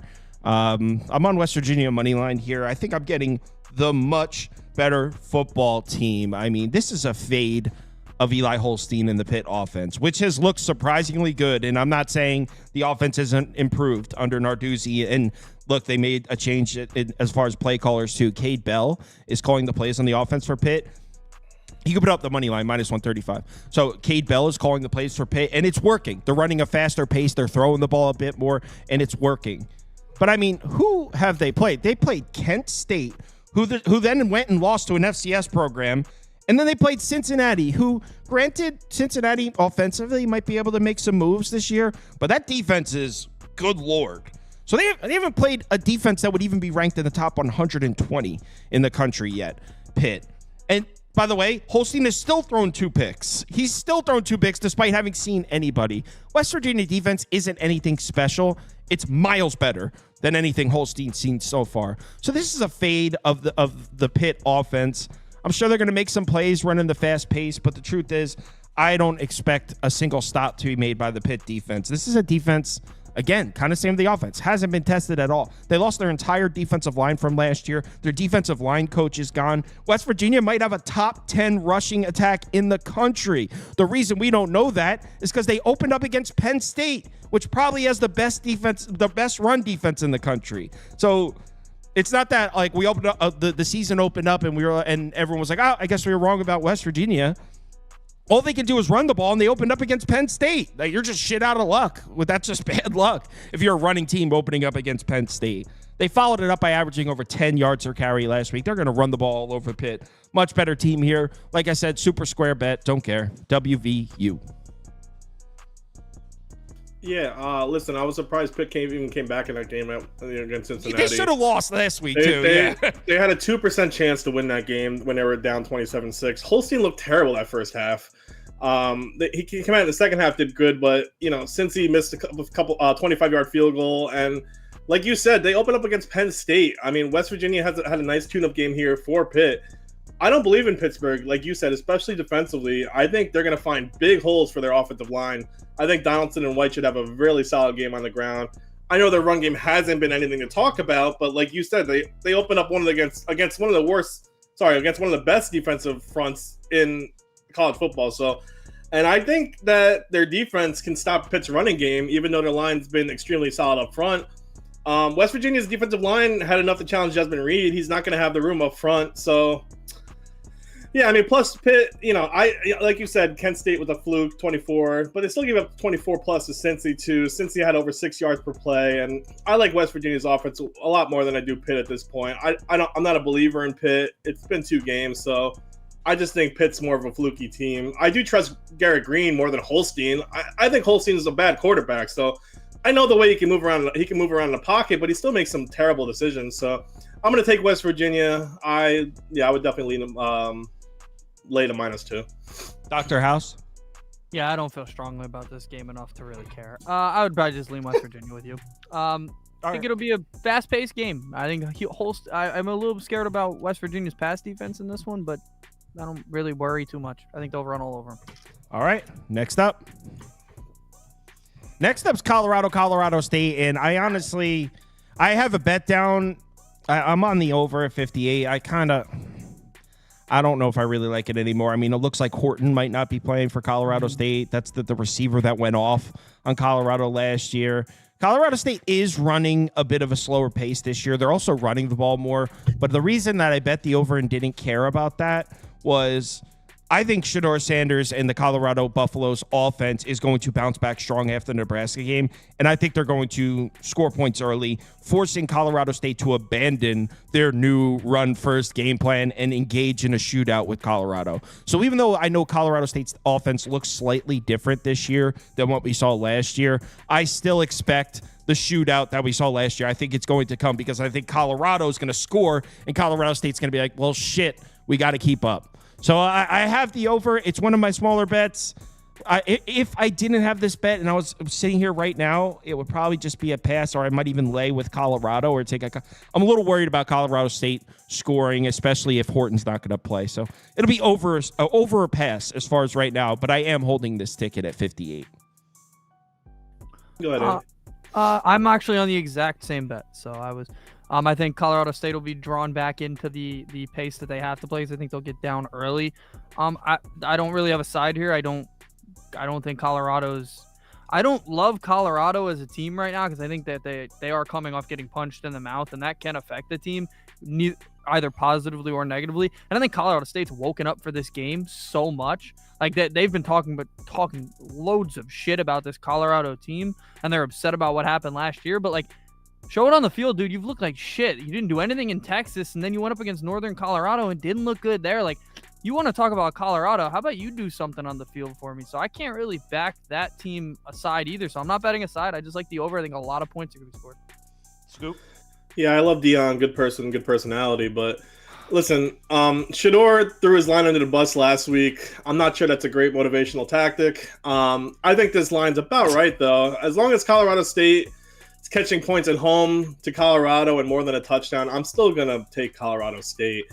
Colorado State was supposed to have a great offense this year. Even that win against Northern Colorado, they weren't really close to covering the 31. This is going to be a pass-heavy game. Both teams don't run the ball. Not sure they know how to, personally. I also like the over that they're on. This team is 127th and 130th in run frequency. Both of these teams have a really poor passing defense. I'd lean Colorado State with the 7.5. A lot of metrics have these offensive lines as 112th for pass blocking and 118th. But Colorado State is 99th in pass rushing and Colorado State's 106th. So Nicolosi is better than these numbers, and we know Shedeur Sanders can take advantage of a bad secondary. So But if there's a bounce back game, it's against Colorado's trash defense. I would like Colorado State, but I would definitely lean over too. And the thing, like he said, when the line sucks, tell the truth. I mean, dude, they played Nebraska that has NFL players on that front seven. What are they supposed to do?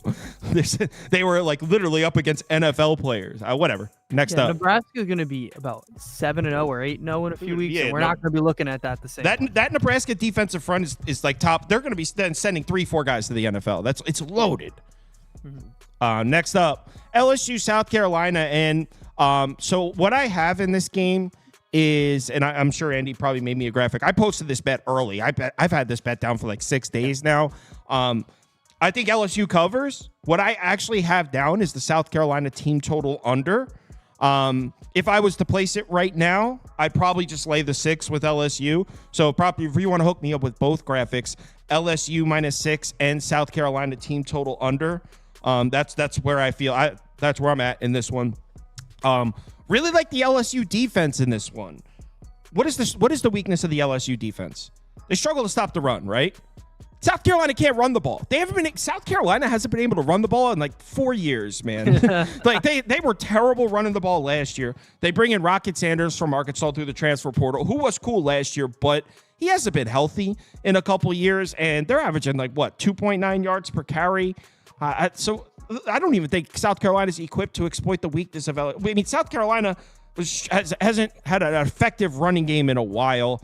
I still don't trust Lenora Sellers at all. LSU has edge rushers, and South Carolina has one of the worst offensive lines in the SEC, probably the worst, honestly.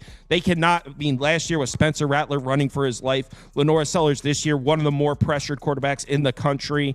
LSU's coming. I don't trust Lenora Sellers to deal with the pressure. And then as far as the other side, look, South Carolina's pass rush is elite, as in top 3 in the country. No question. But you want to know who might have the best pass protection in the offensive line? LSU. Yeah, LSU might have the best offensive line in the country. And in terms of pass protection, they were a top 10, top 15 pass protection last year. They brought back 4 starters on the offensive line. So as far as being the perfect offense to neutralize South Carolina's pass rush, we might be looking at it in LSU. And Garrett Nussmeier has been damn near perfect. He's got 8 touchdowns, 1 interception. His 1 interception came on the last play of the game in USC, the Hail Mary, when they were down. He threw a pick on the last play of the game, like from his own 20, the Hail Mary. So he's been basically perfect. LSU should win in blowout fashion. Fade South Carolina coming off the upset, which was sweet last week. I agree with a lot of you said. One of my big things here was South Carolina's lived on the pass rush. They're not going to have that in this game. Dylan Stewart is one of the best pass rushers in the country, but LSU's O-line is different. A lot of those guys have returned too. They're just a really good O-line. They're not going to let Garrett Nussmeier be in pressure. If he's not pressured, he's pretty good. So I think that the LSU offense is going to get a lot done. I don't like the South Carolina offense. Look, Kentucky's defense didn't show up to play last week. I don't know why. I can't tell you why. They had the full advantage last week. I mean, Kentucky threw for 44 yards. That was just a complete beatdown of Kentucky. You're not going to do that to LSU. Brian Kelly teams are usually pretty prepared. They're ready to play against these teams. This is where Brian Kelly eats, right? He can't beat USC. He can't beat Alabama. He'll beat the crap out of South Carolina. And another thing I want to mention that people have mentioned a lot this week is the home atmosphere of South Carolina. Get out of here with that. South Carolina has played plenty of good teams over the years, and that place has been empty by the third quarter. That team gets beaten to a pulp by at home all the time. So I don't want to hear anything about the home atmosphere. Yes, South Carolina is a great state. They love their football. This team has not been able to hold games to even 4 quarters in some of these home games. So there is no home atmosphere in Columbia. Get the hell out. Just because they're having game day doesn't mean shit to me. This place is going to be a ghost town by the third quarter. Ugly. Scoop, you with us? Yeah, LSU is going to destroy these Cocks. Just chafe, dry penetration of the Cocks. Listen, Lenora Sellers, I'm not a believer. This line is at 6, which is way too low. This is actually my favorite bet of the day. I think this is the actually only time we swept so far, which is crazy. That is our first sweep of the day. Yeah, so, I mean, you're going to trust South Carolina because they beat a fraud Kentucky team. I mean, come on. LSU actually has the best offensive rating this year through 2 games. And I know it doesn't look it, but like Saw said, South Carolina is one of the best pass rushes through the first 2 games. But LSU's offensive line is one of the best in the nation. They're going to protect Nussmeier. They have 2 tackles that haven't even given up a sack yet. I'm still not sure about Nussmeier in general, but the books are reacting to the USC and Nichols game too much. I know LSU was only up in a third to Nichols, but this team's a far superior game to the Cox. There's no running game for South Carolina. I think South Carolina's defense is great. It'll keep them in this for a little, but Sellers against one of the SEC's best teams, I don't see it at all. So give me LSU. All right, let's go to the next game. We're down to the nitty gritty here. We got the 6 biggest games coming up. Gators up here. Florida's winning outright, baby. I got Florida at +4.5. I'd still play it at 3.5. Still play it at 4. Whatever you could get. This game just reminds me exactly of the game week 3, same exact week last year. First of all, look, I know that Billy Napier in this Florida offense has been a pass-first unit with Graham Mertz last year, but what did we see in week 3 last year? Tennessee came into the swamp, and Tennessee was looking great. Everyone was big on Tennessee with Jalen Wright and Joe Milton, and Florida was looking rough. They opened up the season with a loss to Utah. Sound familiar? Sounds simple. Well, actually, Texas A&M isn't really looking great in this in that instance, but it's still an SEC team coming in to the swamp with an elite pass rush, and they're road favorites to Florida. It's very similar. That's just like this Tennessee team. Tennessee was last year. Everyone's expecting Florida to try to throw the ball with Graham Mertz. There's no way on Tennessee's pass rush. What did Billy Napier do? He ran the football, and it worked. He ran the ball on Tennessee. They won by 2 scores, and that's exactly what we're going to see in this game. Florida, even last year when they had a pass-first offense, their rushing numbers at home in the swamp were great. They averaged over 5.1 yards per carry. Connor Wigman has never played a great road game in his life. I mean, his best road game was at Miami, and yeah, he threw for 360 yards and 2 touchdowns, but he also threw 2 picks, and he dropped back to pass like 53 times. Wasn't even efficient. So I'm expecting Florida to run the ball, and the weakness of this Florida defense is the secondary, is defending the pass. I don't trust Connor Wigman to make the throws. Texas A&M is going to have to try to run the ball, and that Florida defensive line is big. It's physical. I don't think you're going to see many teams come into the swamp and run the ball in Florida's defense this year. So I like Florida to win outright. So this is assuming Wigman's playing. He's a game-time decision. And even if he does, I mean, Marcel Reed's a freshman coming into the swamp. I don't trust that at all. So we're back to Graham Mertz against the Aggies here. Lagway looked great last week. It was against Samford, so I don't think he gets any playing time here, though. No, I think they're split. Yeah, I think he will. Well, I was going to say, if Mertz starts shaky, I mean, I'm pretty sure Billy Napier said they're splitting time. I'm pretty sure. Yeah, Lagway's a 5-star recruit. I mean, he looked great. So, like I said, Wyman's questionable, so it's a pretty big blow. And with Chappell and Jones, 2 corners from A&M, I kind of like Florida here. I don't know if anyone saw Florida's injury report; it's extensive, but A&M's run defense is going to be a problem. Montrell Jordan, I think, is going to have a big game up front. A&M has a way better pass rush than they do with defending against the run, but I think the Gators have experience on both sides of the line more better than the Aggies. And really, the Aggies defense is how you view Notre Dame, personally. I mean, they lost to Notre Dame, who just lost to Northern Illinois. So, yeah, I'm going to back the Gators in Florida. It's a rough place to play, especially if there's a freshman, Marcel Reed, starting. And even if Wyman does start, he's obviously banged up. It's a game-time decision. So I would definitely I like the 3.5 here for Florida. Yeah, I could make mine quick. A lot of it's what Kyle said. Kyle made a lot of great points there. I think that Lagway would be a better option here because I think he can run the ball, and we've seen quarterbacks run on Texas A&M, right? Riley Leonard ran on him, and then the McNeese quarterback ran a little bit, but he got sacked a couple of times, ruined his stats. Quarterbacks that can run on him can do well. So Lagway would be a better option there. But I think Mertz will start. I mean, Mertz can throw. I mean, he had a bad week 1 game, don't get me wrong, but Miami's one of the 5 best teams in the country, or one of the top 10, whatever. That pass rush is really good at Miami, so I'm not really worried about that. I don't necessarily think Texas A&M's defense is great in this spot. So, yeah, and also, like you said, if Weigman does or doesn't play, I really don't think Texas A&M is going to get much on offense anyway. Yeah, I don't like Texas A&M's offense at all here. So let's move on to the next one, and I believe next one's Washington State, Apple. I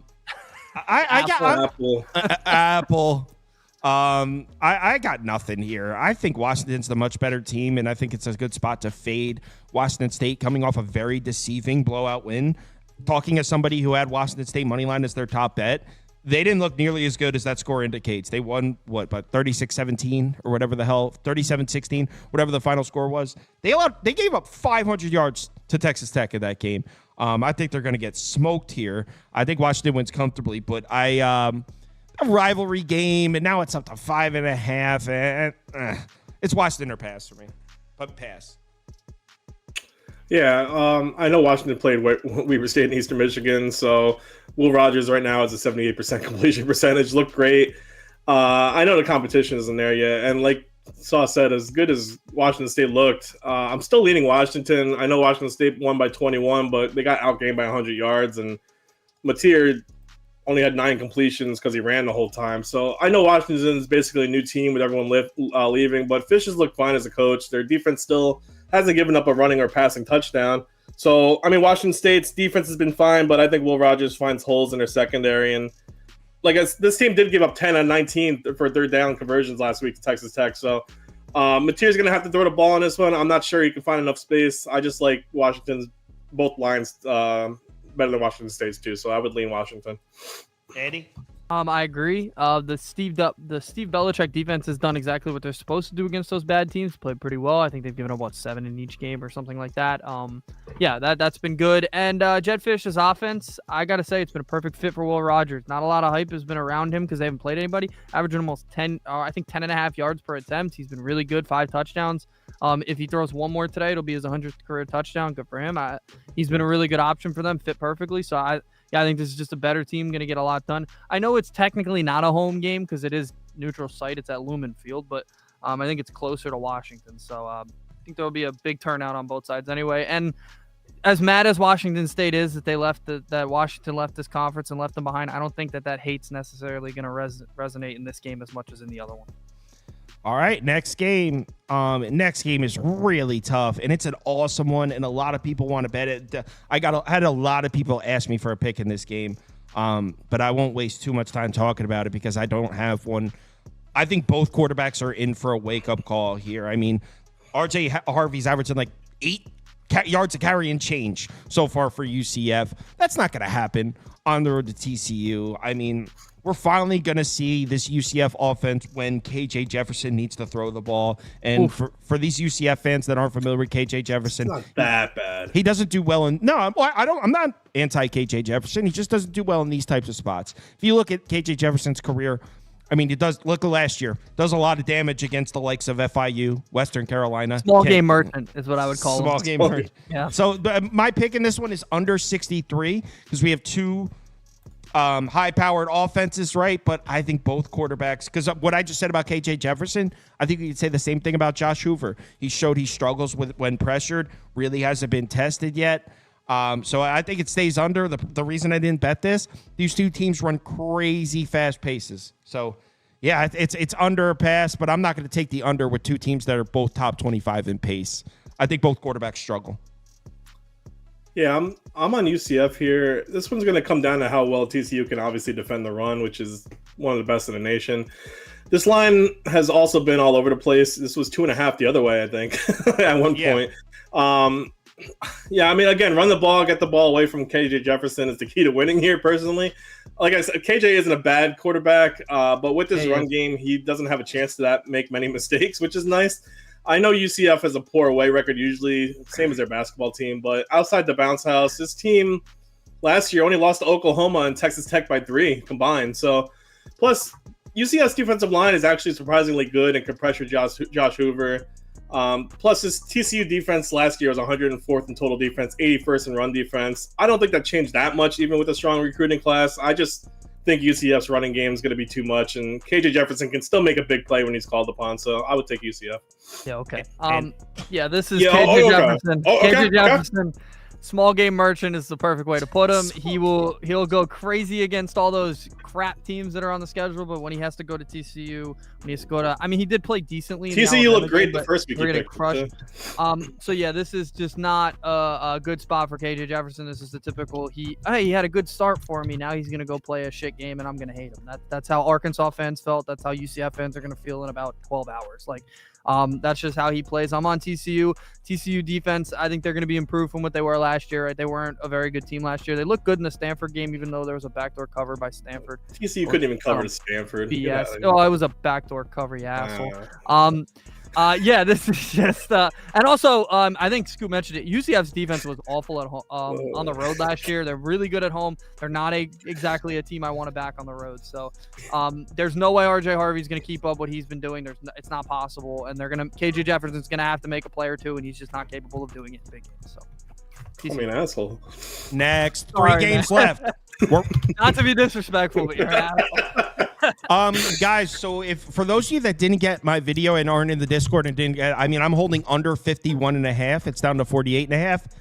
I would still play it at 48.5. I think there's a very good chance that the graphics says 51.5. It's at 40. You can't get that anymore. But I still would play it at 48.5. I think there's a very chance that Wisconsin fails to hit double digits in this game.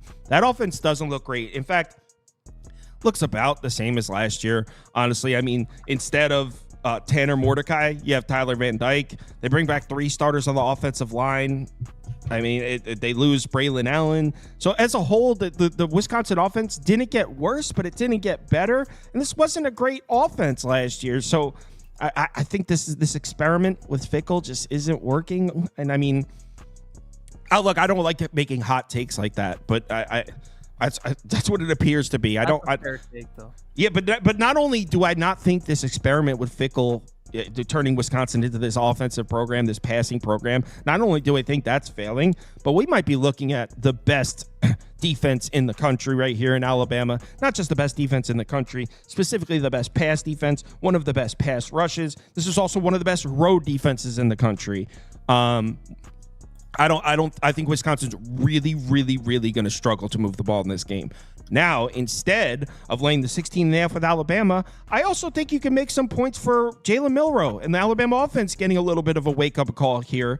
Kalen DeBoer, since taking this job and coming in here, he's been pretty fortunate to just run the football and take care of business. Just keep handing it off. I don't know if that's going to – if you're just going to be able to blindly hand the ball off on the road in Madison here. I think we're going to have to see Kalen DeBoer break out that playbook that we saw last year with Penix. I think we're going to need to see Jalen Milroe make some throws here. And I'm not saying he can't make it, but I wouldn't be surprised to see Alabama's offense stumble a little bit here. So, yeah, I got the under at 51.5. I'd still play it at 48.5. I think this is a low-scoring game. If I had to make a score prediction, I'd say 27-6 Alabama. Go ahead, Andy. Andy, we're low on time here. Oh, me? My bad. I thought you were going to go first.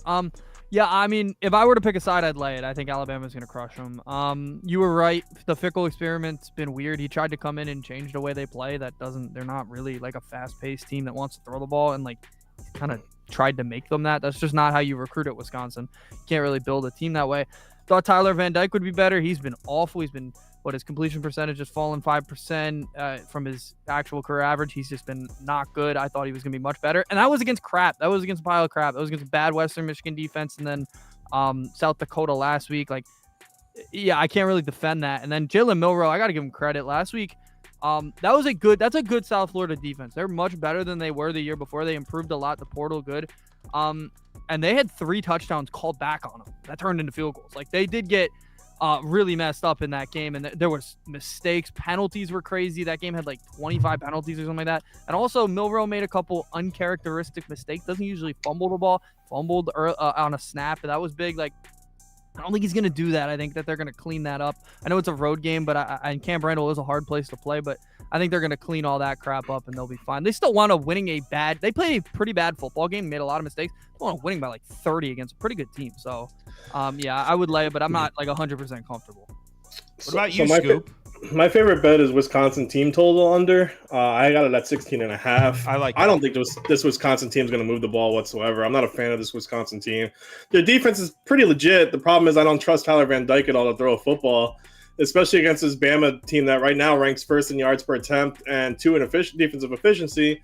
DeBoer's offense isn't translating much yet, if South Florida is any indication. But like you said, he's going to open more of the playbook up. They did kill Western Kentucky, but I know South Florida gave them issues all game. Wisconsin has a really solid defense. It's their strength, but following up Western Michigan and South Dakota right to an Alabama game, it's going to be a little too much.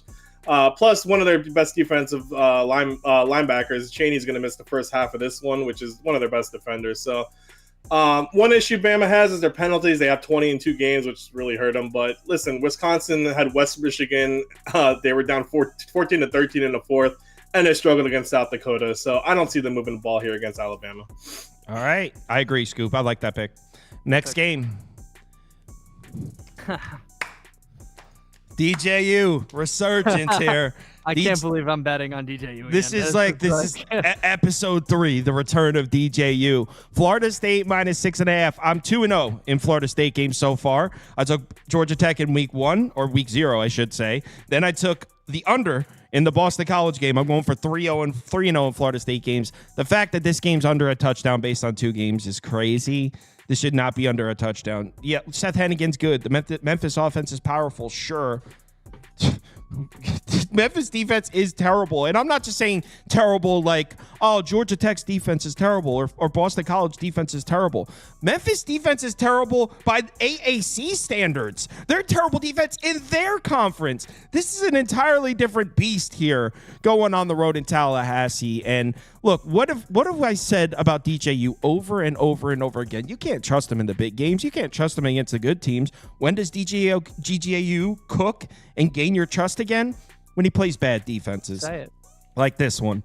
Florida State in blowout fashion. Knowles the fuck up.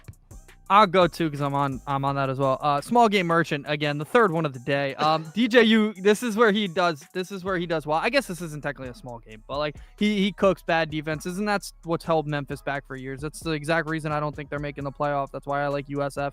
USF improved their defense. Memphis didn't improve their defense enough. This defense is still really bad from what it was last year. It's proven the first couple of weeks. As good as Seth Hennigan is, he hasn't been like super great in he had a good bowl game against Iowa State last year, but when he's had to play Mississippi State a couple times. I think he had a game against Ole Miss. He's had to play in some Power 5 buildings and hasn't been like Seth Hennigan. He hasn't been great like he is against all those American teams. So there's not a spot where I like Memphis at all.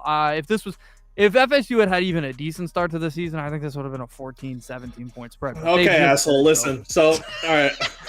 Okay. I hate to be on Memphis here. I didn't bet this game, but it's just too hard for me to back Florida State. It starts with DJ Ugalagala. I don't trust him in any game whatsoever. This Florida State offensive line is absolutely miserable. They can't run or pass block. They're 132nd in run blocking right now, 70th pass blocking. I know Memphis has played North Alabama and a Troy team who pretty much has a whole new team, but this Memphis offensive line has looked great so far in both aspects of the game. So I don't know if Florida State's defensive line is any better than Troy's at this point. Oh my God, bro! Even when Florida State gives DJ time to throw, he overthrows him by 15 yards anyway. So that's the quarterback you're trusting. That's wonderful. Seth Hennigan is experienced. He's a 4-year starter. He's started every year, makes the right decisions. I would lean under 2 in this one. They're both 4-0 to the under combined so far this season. And though Hennigan's experienced, Florida State, even though they've been picked apart, has a better defense, obviously, than Troy and North Alabama, except their line. Their defensive line is fucking miserable. But I just don't trust Florida State to do anything offensively. You can trust DJ Ukulele all you want. I just don't see it at all. So you guys can have your Florida State. Yeah, Scoop's going to realize he's on the wrong side of this 4 minutes into the game. It's going to be so quick. It's going to be like the Oklahoma Tulane game. Okay. All right, let's go to the next game, okay? Okay. I'm not going to talk ever again. I can't say it. Maybe we'll start winning some bets then. Oh my God. Got him. All right. Oregon State. Very simple here. I have Oregon State money line in my high risk round robin. Think they're live. Haven't placed a bet on ATS yet, but it would only be the Beavers plus the points. We're in Corvallis here. I mean, look, I know like logically some of you might be like, well, Kyle, how could you be like, oh, you're taking Florida State because they look bad in the first 2 weeks, but you're not going to take Oregon to bounce back in week 3 after 2 shaky performances? The difference is Florida State's laying less than a touchdown at home, and Oregon's laying 17 points on the road at a historically tough place to play. We're in Corvallis here. This is a Super Bowl. They're tough on the lines of scrimmage on both sides. Dylan Gabriel and Dan Lanning don't seem to have their shit together yet. I'm sure they will. This should be a close game. This isn't one of my favorite bets or anything. Like I said, I have Oregon State money line in a crazy high risk parlay round robin, but it would only be Beavers plus the points.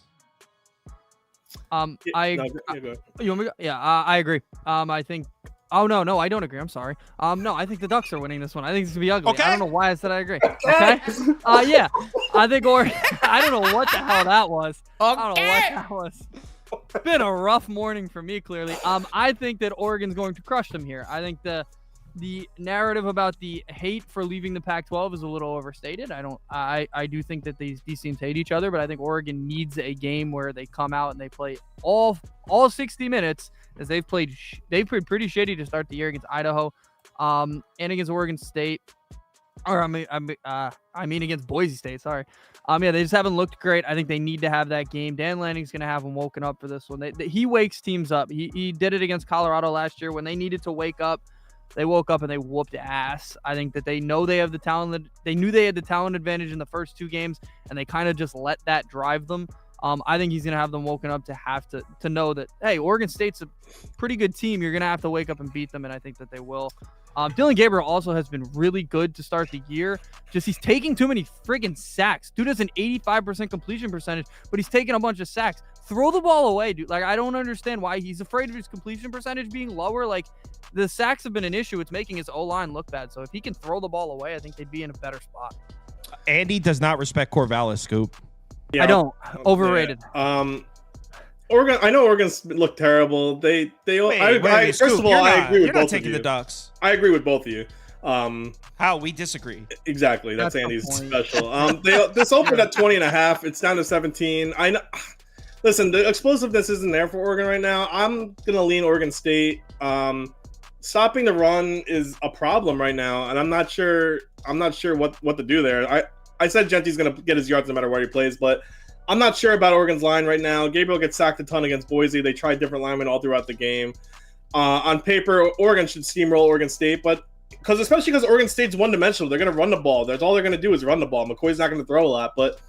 And on the other side, Oregon's going to throw the ball a lot with Gabriel. But Oregon State hasn't played a team with a pass-first offense, really, but I still like their secondary.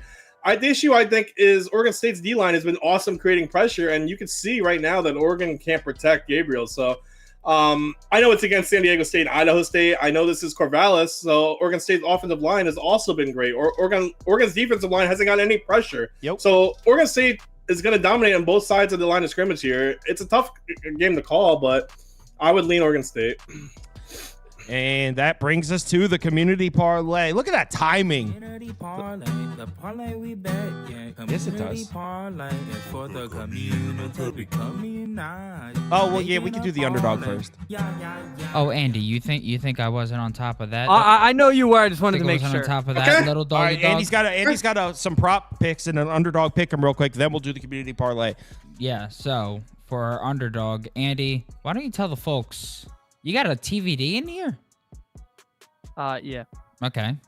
Yeah. All right. So completions, Tyler Van Dyke. The reason I have the completions here is because he's gonna have to throw the ball. I think they're gonna be down a couple of touchdowns, and they're not gonna. I mean, they want to throw the ball anyway, but they're gonna have to throw the ball a lot late in the game. They're gonna be down, and this he'll just rack up completions. I think at that point, low ones where they have to get down the field. I think that one's just a blowout play. Jalen Milroe, same game. I think that he's going to cook this defense. I think that he needs to have a better game. He had a mistake-laden game last week. He's not going to do that again. I think he can do it with his arm and his leg, so it doesn't really matter there. And then the last was Ollie Gordon. I said this one. Ollie Gordon last week was not Ollie Gordon. Now he goes up against a pretty bad run defense. I know it's a road game at Tulsa, but he needs to have that wake-up game, and I think it's a perfect spot for him to do it after having a rough one week 2. And he played pretty well week 1, even though he was late in the game. He didn't play well. I think he can get this by halftime. Prop people, they're pissed. I was talking over your song. Oh, God forbid. Okay, so we got our free picks here. We got CD Lamb. That's for all customers. So here you go, guys. If you're an underdog, free pick this week. Over 0.5 total yards. That's CD Lamb for all customers. And then we got Caleb Williams. Can he gain more than 90 free yards this week? Well, we don't need him to gain 90 free yards. We need him to gain just 1 yard this week. Caleb Williams over 0.5 yards. You can get a deposit match up to $1,000 this week if you use the promo code BET. If you are in one of these legal states, using Underdog Fantasy. And then, yes, we're going to do the community parlay as well. So let's get that up for you guys. Community parlay. Yeah, that if you don't have an Underdog Fantasy account, the promo code is BET, B-E-T. All right, community parlay. Let's do it. Look at that timing. 11:54. We're doing the community parlay. Perfect. Nailed it. Okay, Doesn't get more so perfect. Florida State money line. It's already a loss. Alabama money line. Roll Tide. Texas Tech money line and LSU money line. Cast your votes. Cast your votes. Yeah.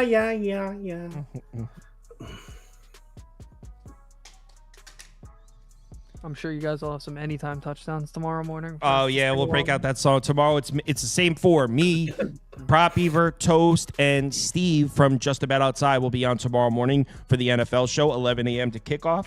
Trying to make it back-to-back winning weeks in the NFL. I got some CLV on my NFL bets, man. Oh, actually, no, wait. No, I think one of the games that I had CLV, it moved back. So I love the Rams this week. I don't know if anyone else does. yeah, I got the Rams money line. Yeah. I wouldn't say I love it, though. I'm a little afraid because it seems like everybody's now betting on the Rams after all that Cardinals love. I haven't even noticed. I bet it like on Monday. So next up, we'll do West Virginia money line, Notre Dame money line, Oklahoma money line, and Washington money line. I was actually in Pitt when they played West Virginia last year at a college bar, and everyone hates Pitt so much. Like they hate their own team. Scoop, you bet your Jags this week -3? No. Really?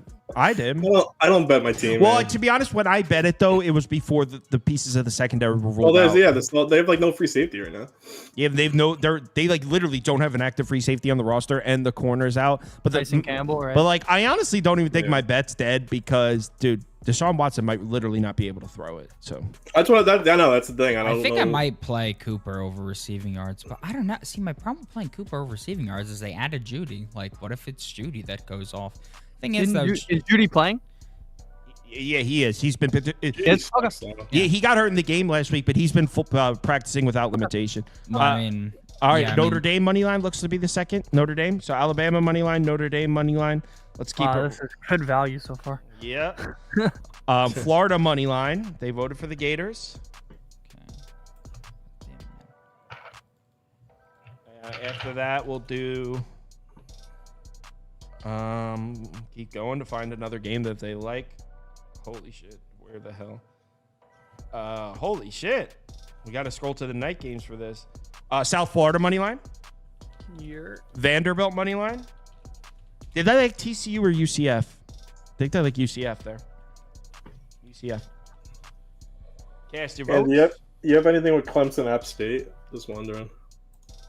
No, it's ECU App State. What do you mean? Oh, that's what I meant. ECU App State. Yeah, Clemson App State was last. I would take App State. I know a lot of people are big on ECU.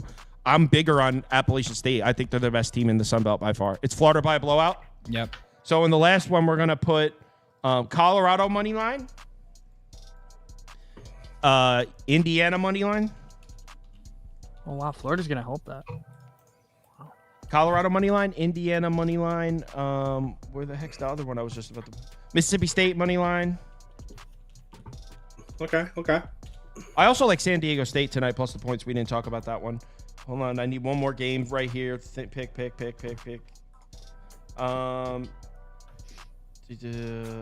Sorry, 1 second. Put in Baylor money line. I like Coastal Carolina tonight too. I didn't even look at that game. That one. Jacksonville State. Temple sucks, bro. No, man, the 17 is not enough. That's what I'm Temple's saying. so bad. I got Jacksonville State. I think it's Eastern Michigan they play. No, I'm not doing that. Jacksonville State's terrible. Like they So is need- Eastern Michigan, man. Bro, I think we might be sleeping on Eastern Michigan. Jacksonville State is so bad. Like, yes, I agree. It might be a buy low spot on Jacksonville State, but I don't think they're low enough yet. I think they need to drop lower before They need to buy get low. lower. Yeah. All right, I certainly looked at Coastal though. That's a good one. let's get the odds here for the community parlay, and then let's go enjoy some football. It's football. Football. Alabama, Football. Notre Dame. Is someone going to say it in the comments? I'm plugging it in, so I'll have it in a second. Alabama, Florida. Oh my. Football. I'm a little mad that Missouri game's a 12:45 kickoff. Notre Dame, Colorado. Really? Yeah. It's plus 358. Plus 358. So the community parlay, Alabama money line, Notre Dame money line, Florida money line, Colorado money line, plus 358. Thanks everyone for watching. We'll be back 11 a.m. NFL. Go through all the games, same as we did last week. Appreciate everyone's support. Let's have ourselves a good Saturday.